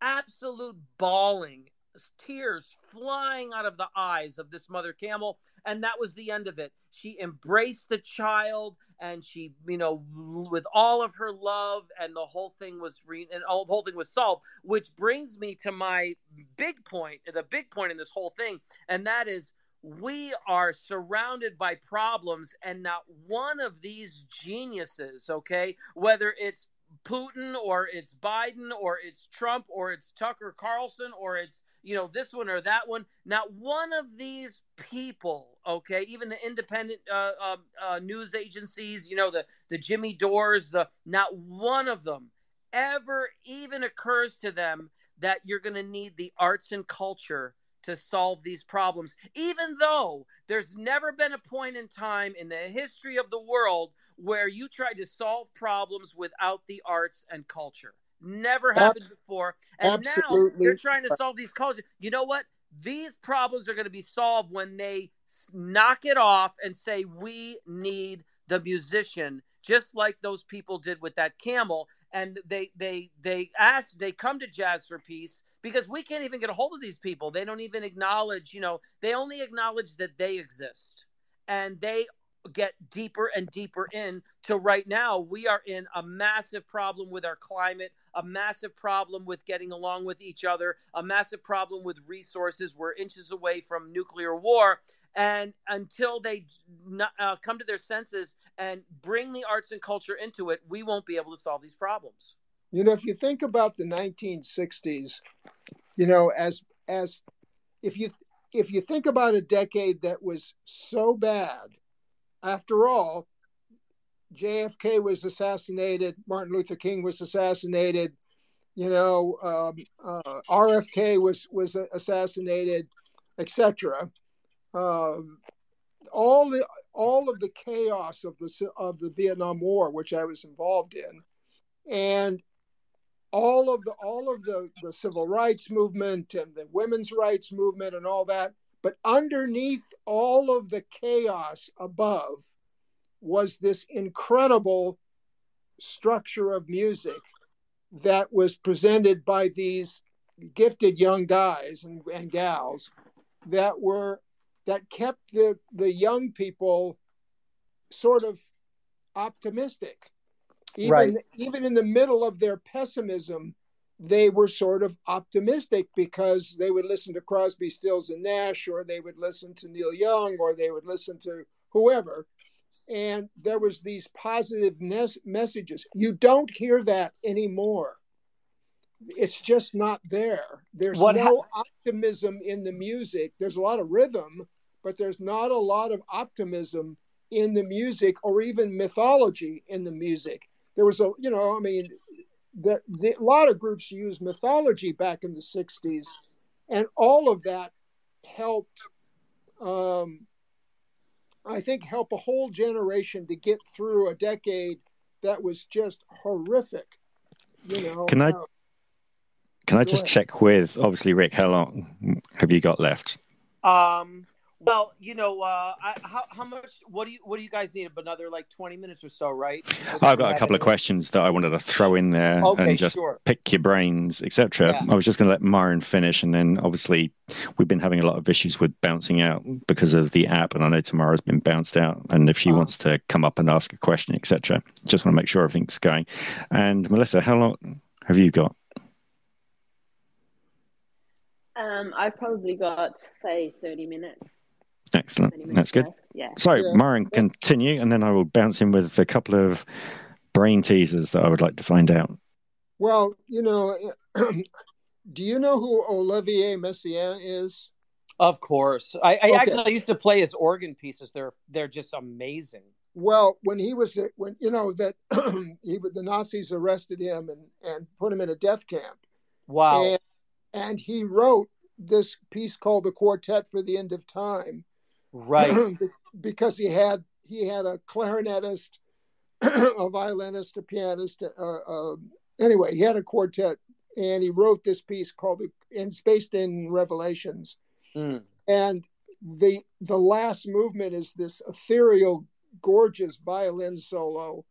And imagine them playing this in a death camp, wow. And what that did to the people that were in that death camp.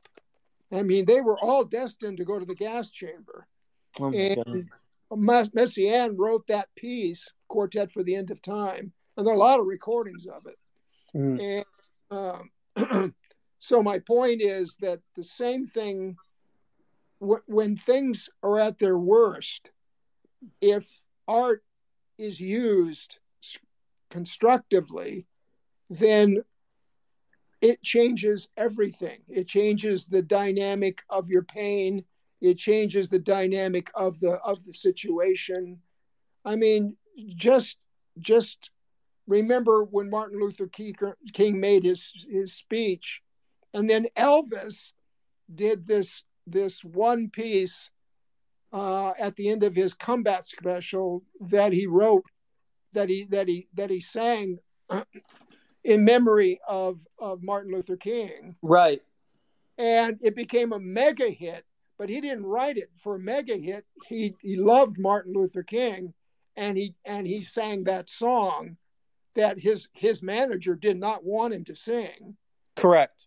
Because he said, hey, that's not what we're after here. And he said, well, we're going to do it. So that's it. And it became this mega hit for him in 1968. And so it shows you that the connection, even though you've got Elvis is, sort of a bluesy rock and roll sort of, actually he could do gospel, he could do almost anything.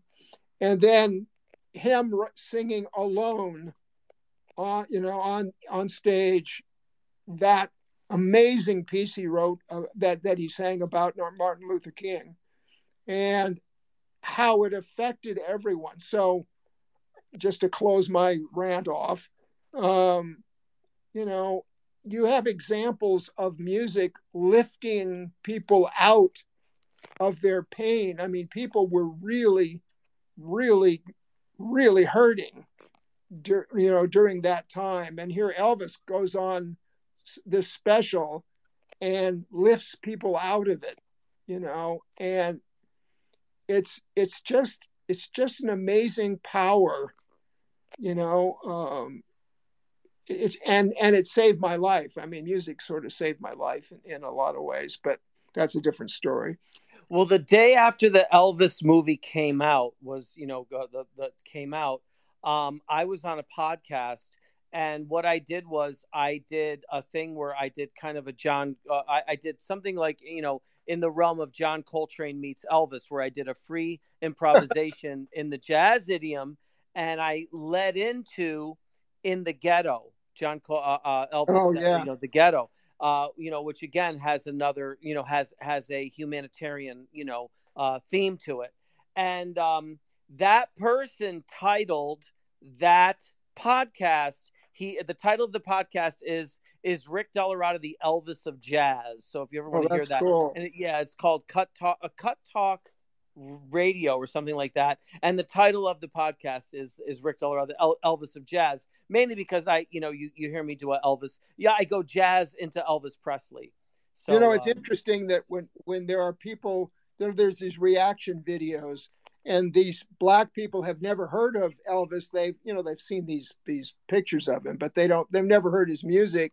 So then they hear In the Ghetto, and then they hear that song he did about Martin Luther King, and they're in. They realize this guy's more complicated than people thought. And the music that he presented in the story of the ghetto, especially since Elvis came from poverty and in the South, and like Ray Charles, and they're so moved by the story because the story is their life. That's exactly what most of these people say. There was this one guy that was born and raised in Chicago, and it's exactly his story. And he was so shocked that the Elvis that he'd heard about, because he'd never heard anything done by Elvis, and then he heard this In the Ghetto, and he just was crying. I mean, he was just, it was just an amazing thing to see, that a piece that was written 40 years ago is so relevant today, since there was a big shooting in Chicago just the other day. I mean, it's really interesting, what music can do to people, no matter how many decades later it is. And these people that don't know their own history, their own Black history, the Black people that don't know their own Black history of music, it's really shocking to them that this wonderful music existed, and nobody seems to know about it. I mean, it's music history. I used to teach music history at college, and people wouldn't know anything about anything. I mean, they wouldn't know anybody. It was really amazing. Only what was current, So it's great to have a piece like what you're talking about that's got text and music, because it has a way of keeping people's interest, no matter what's underneath it. Well, the key is that, the problem right now is that a lot when you do get music, like, in the Nazis or whatever, it was captured music. You were only allowed to hear the music that Hitler wanted you to hear or whatever. And that's what they do. Everything's captured. And when you have everything captured, now the only thing that is really blooming is hypocrisy. And now we have around us hypocrisy that is so bizarre and so twisted and so deformed. It's hard to even, I mean, it's like, it's smothering us. We're smothered in hypocrisy. And the only way out is uncaptured music that is played, that nobody is, no one has any you know what I mean? No one's able to put a muzzle on, songs like The Ghetto, like you're talking about, or just any musician who is able to freely express himself without, without, and you see it all around. I mean, you see there are people that marginalize what I do, and yet they claim to be representing, something that's peaceful. In other words, what you have right now is you have the bad guy funding the captured good organization. So you have a situation where they're keeping the people that are in line to help us and protect our rights. Their biggest donor is the people that they're supposed to be up against. So in other words, they're weak. They can't do the job, and they're going to marginalize anyone who can do the job because they're actually on the payroll of that which they should be opposing. Yeah, it's with auto tune and all kinds of stuff. Music is that you could really say the day the music died, in a way. I can see time is running away from us, so I want to really get in and find my questions on this so that we can do it. Go ahead. Oh. No, I mean, obviously, because of the complications that we've had recently, we can always make it into a series of different podcasts over a period of time, which is not a problem with coming back and discussing things. But I'm interested in how you're viewing consciousness and what you think consciousness is happening and your feelings on it, Rick. So, yeah, a childhood kind of view in the middle to where you are now. It'd be interesting to have that kind of viewpoint. Nothing's wrong, by the way. You can have anything on the table. We're just quite interested in how people's views are. Okay, so, well, I'm trying to understand exactly like what you mean, like perception, meaning like what, the honesty of a child, that kind of thing? So when I'm talking about consciousness, inside your head, how many people are talking? Inside my head. Well, I would say that communication that I first learned when I started to try to figure out the piano all by myself, just touching the keys, standing up with my hands up above my shoulder as like a 4-year-old kid or a 5-year-old or whatever. That little connection has been something I've always wanted to go back to. You know what I mean? It's almost like a point of reference for me, because that is the perception of, a connection with my spirit and the universe, so to speak. You know what I mean? It's an honest and free conception, whereas everything else seems to be poisoned by subliminal messages and preconceived notions and all of those kinds of things. You know what I'm saying? So, okay. So do you think you can get yourself away from those kind of bits to have your own personal feeling of oneness and how that is?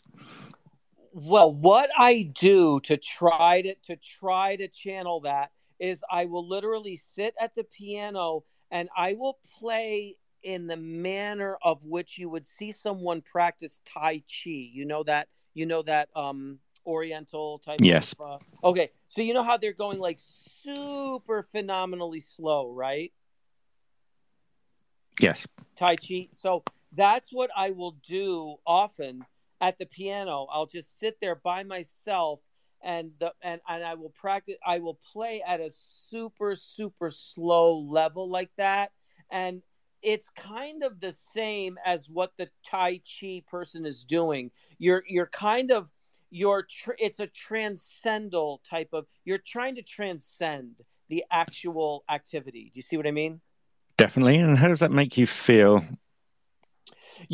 Honestly, it brings me at peace because I feel like it opens up a funnel of which proper and honest and real information can funnel through me, even if it's just feelings. It doesn't even have to be thoughts. Do you see what I mean? Definitely. Yeah. The reason I'm asking these kind of questions, I don't really lead you. I want to find out your own personal interpretation, because everybody within this room and the people that are listening and other people that have been on different talks that we've had together have really been able to either come to a realization somewhere along the line that there is more to this than what really is in front of you, because we don't know everything, as you could well say. Yeah.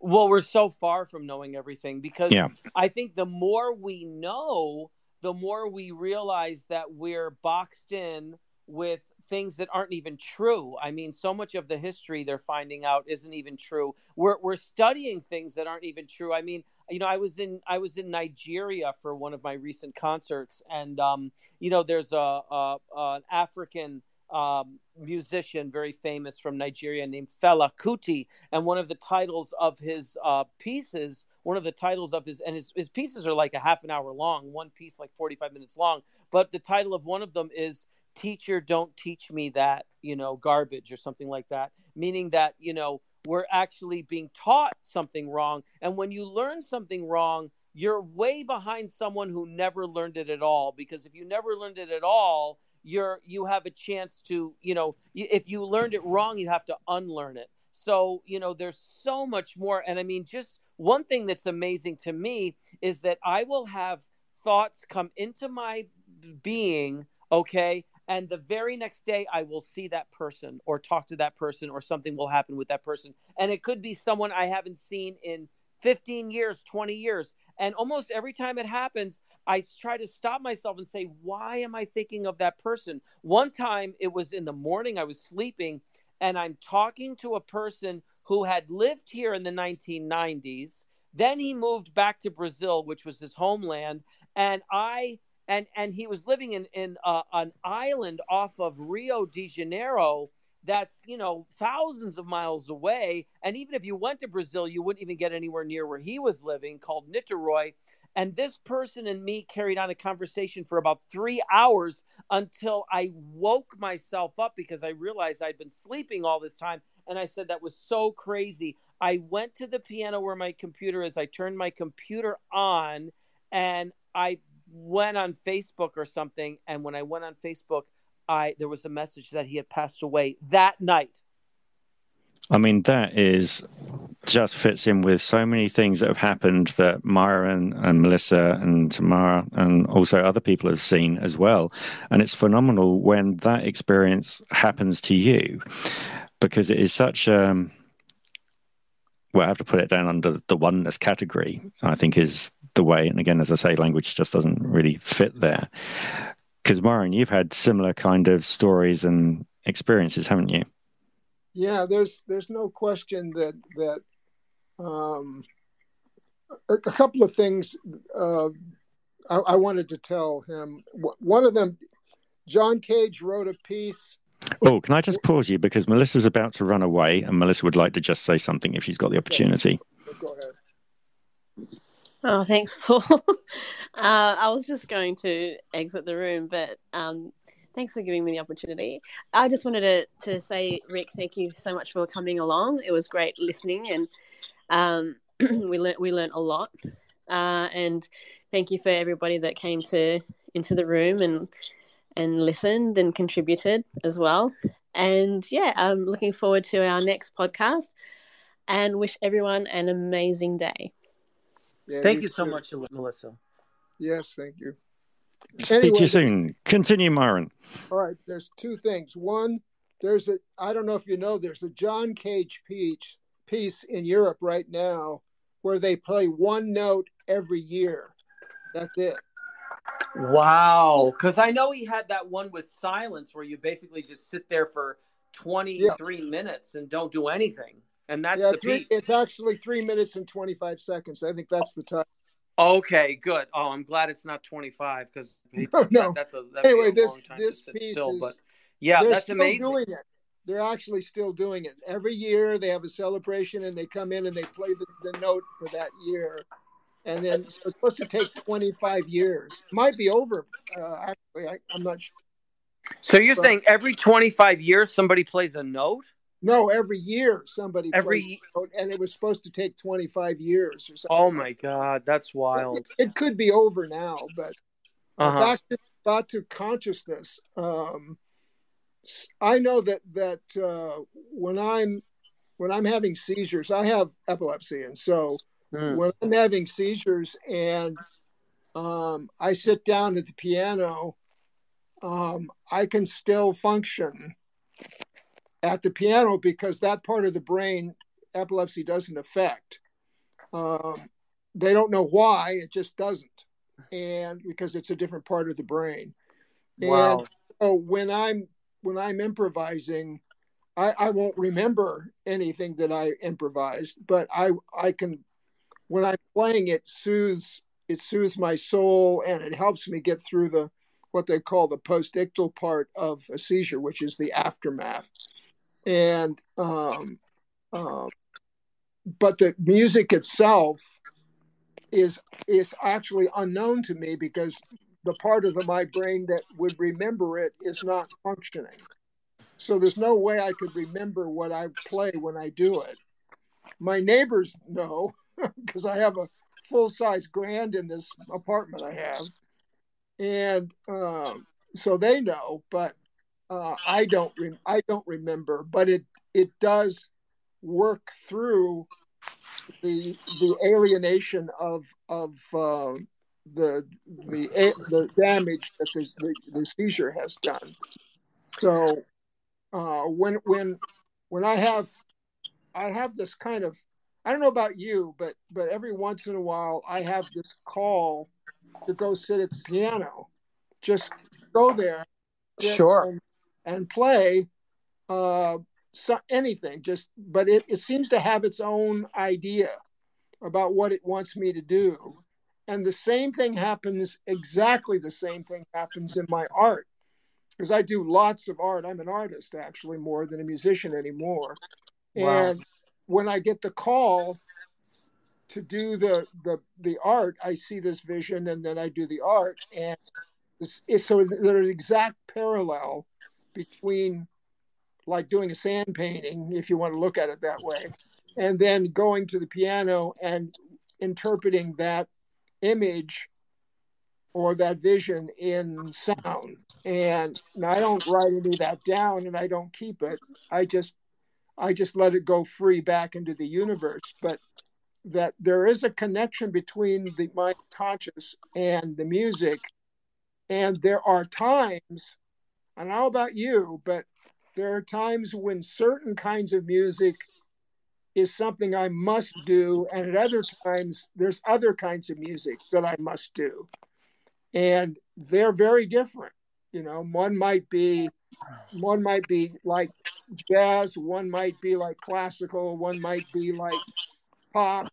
I mean, it's a strange thing, that I have this kind of calling of, today we're going to listen to this, and so we listen to whatever it is.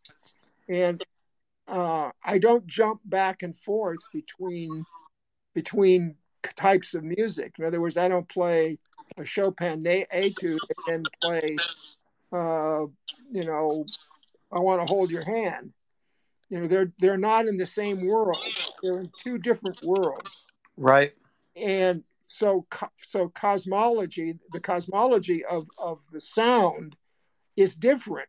I mean, I remember somebody asked Johann Sebastian Bach, where he got his musical ideas, and he said, I couldn't turn them off if I wanted to, and I will never get them all written down.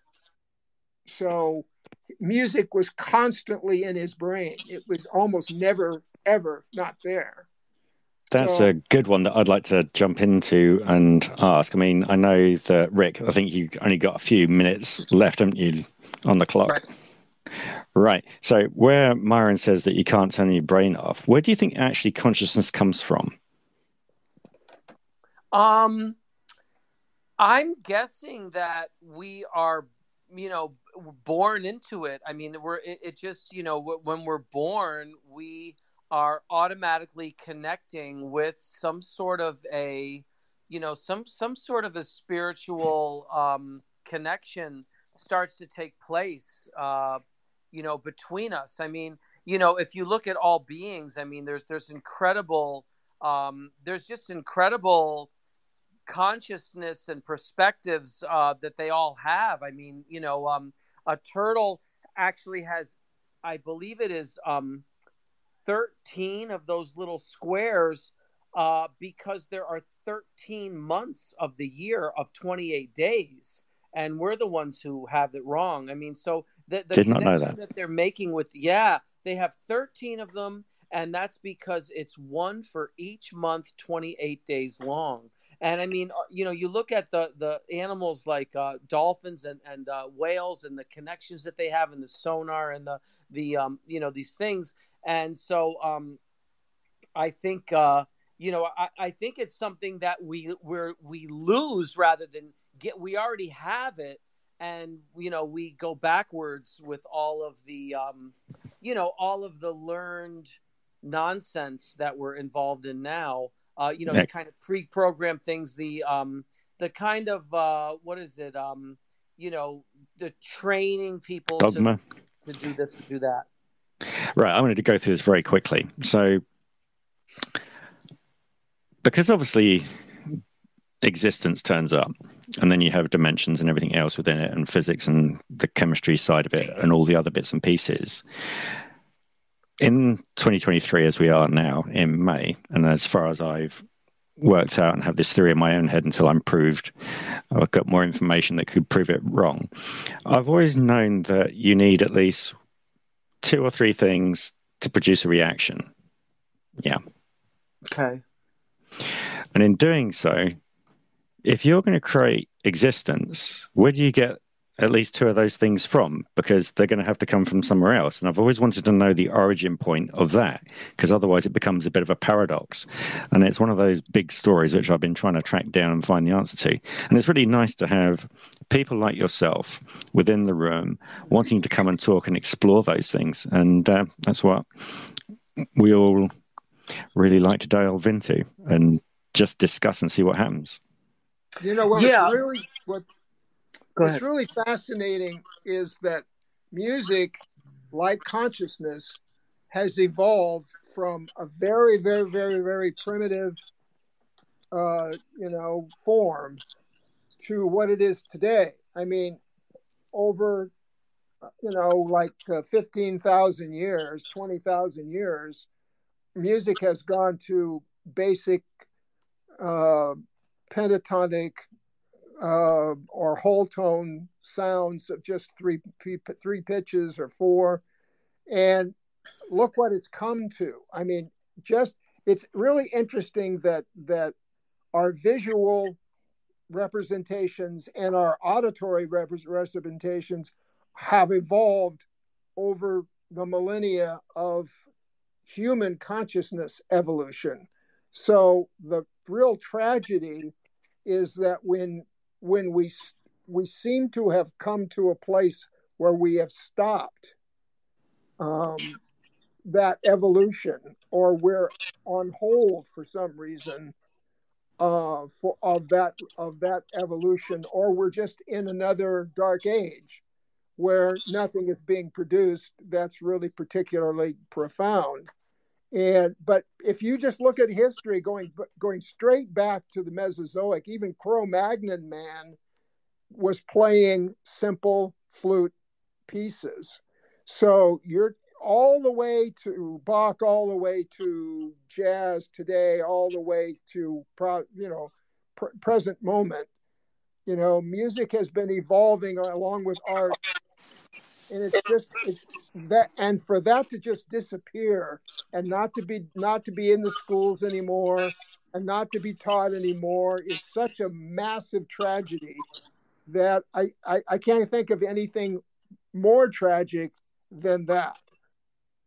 So it's beyond words. There isn't even a word in the dictionary that describes it. And that's why right now, I mean, some people, I mean, I'm for one, I lean towards hilariousness because there isn't a word, there isn't a way to describe how tragic certain types of behaviors and things and decisions are. So the only thing to do is really laugh hysterically is the only is you're closer with hysterical laughter than you are with any type of grief, because it doesn't even exist. It's so sad. That's true. Well, there's the laughing Buddha after all. So, and the laughing Buddha is just laughing at the whole universe. And it makes sense.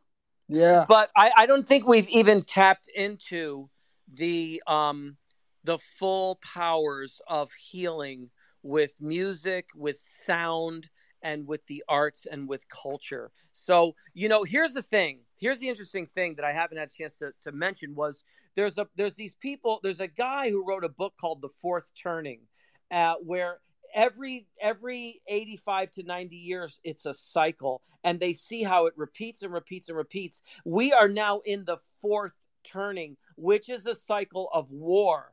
But in this cycle, things get so backwards that the actual solution reveals itself simply in the complete upside down version. So in other words, you take something the way it is now, so bizarre that you can just flip it completely right side up and you solve the problem. A perfect example is we're trying to solve our problems economically with a trickle down economy. You hear the word trickle down, trickle down, trickle down. But actually, the solution would be the opposite, trickle up. That would be a situation where you gave the money first to the people who were committed to solving the problems, which is our outstanding causes, if we can even vet them out. And then when they spend the money to fix our problems, the money trickles up instead of down. But because we have it completely backwards, we're in this fourth turning, which is a cycle of war. Well, Gustav Mahler believed that the 20th century was a century of death. Remember, he died in 1911. And he predicted that the 20th century and the 21st centuries would be centuries of death. And he's been absolutely right on the money. The last podcast that I did, was it the last one I did, or it was a couple nights ago? It wasn't the last one I did, but it was within the last week. I did a podcast where we talked about the climate, and I brought up some issues regarding Arctic sea ice, that if it were to melt, and it's gone from 9 meters thick to less than 1 meter thick, slush in certain areas, we're heading into a El Nino, I believe. We're out of an El Nino, which was a cooling period, and we're heading into a warming period with this El Nino, whatever it is. And if that sea ice were to melt and sun would go directly into that water, we would have so much warming that it could set off methane, and it could cause tipping points, and it could cause a domino effect in a horrific situation. So while we're staring at a situation where we could literally be the last humans to even inhabit this earth, we are wasting all of this time, with corruption and bribery and, what I mean, wanting to blow each other up and sending billions of dollars, funding war into the trillions, and zero for peace. So, there you have it. It's really interesting that a composer like Gustav Mahler would have that intuition. See, now that's consciousness at it's called collective consciousness, but that's consciousness, and he has been absolutely right all the way.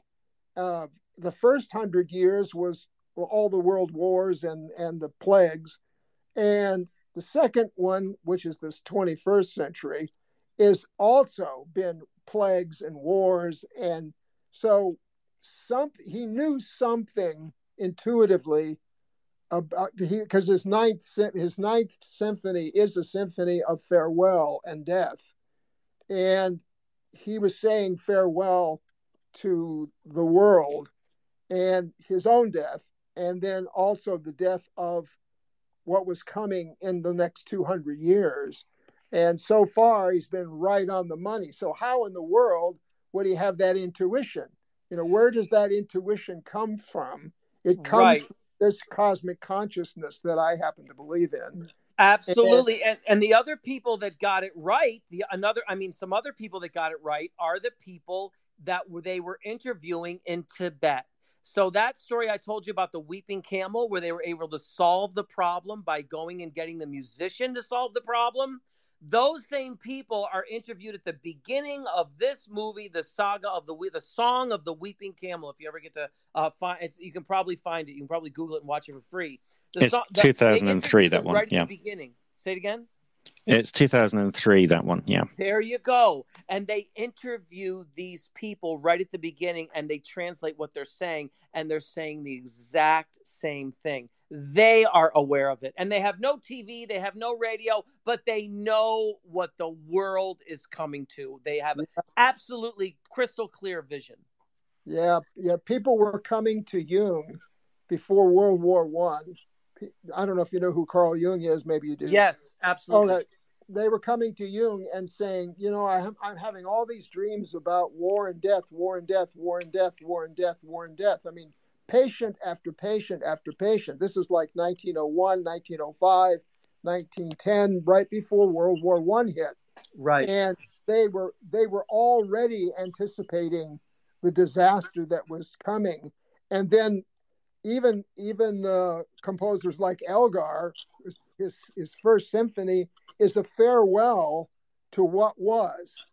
I mean, that's what the piece is about. It's a farewell to a world that used to exist that no longer exists.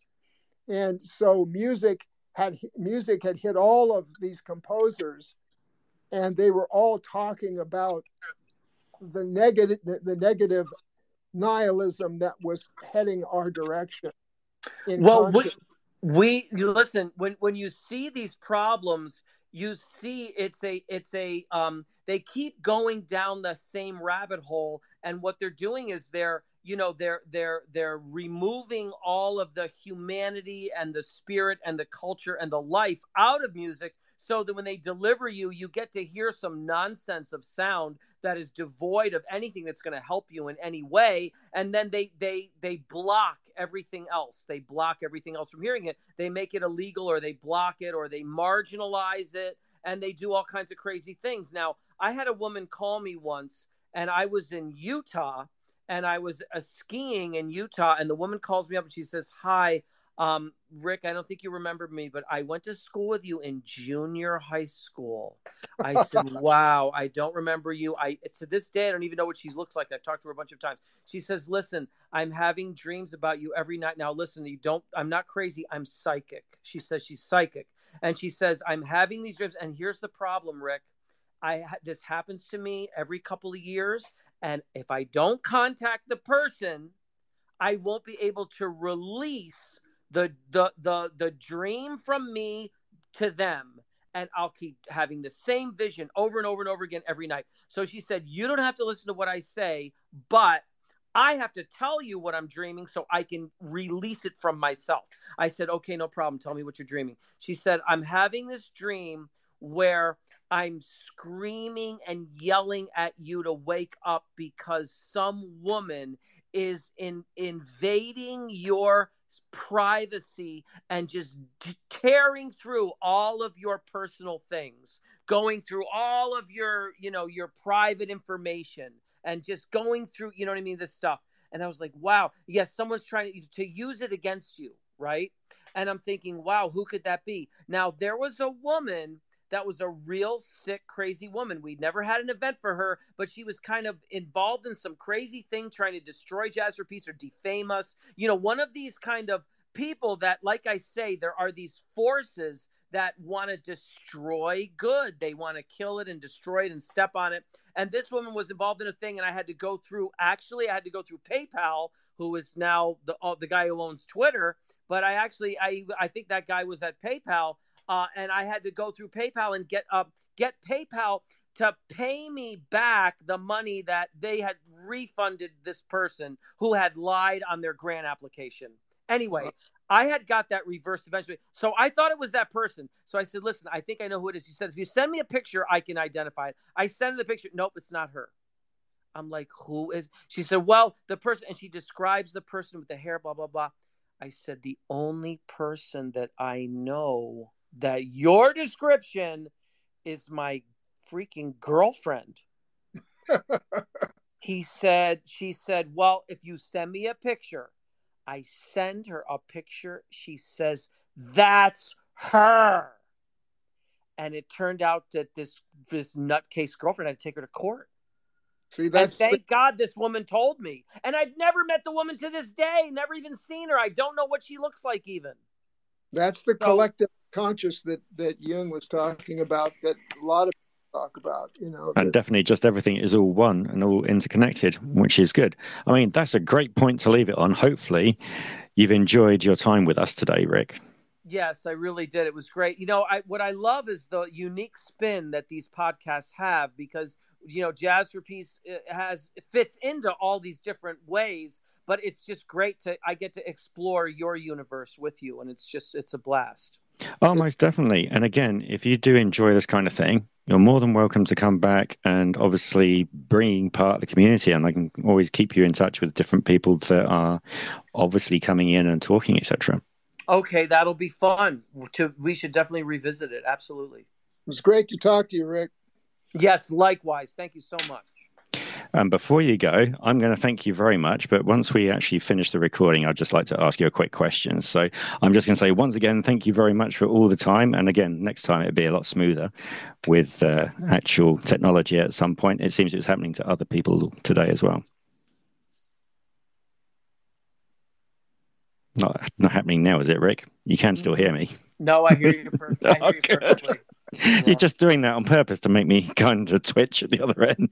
I know, that's so crazy. What are you gonna? It's like Murphy's Law, right? So yeah, superb. So hopefully you will have a good rest of your day, which would be good. And Myron, you're doing well. And thanks for Tamara for picking up with 13 times you got bounced out, unfortunately.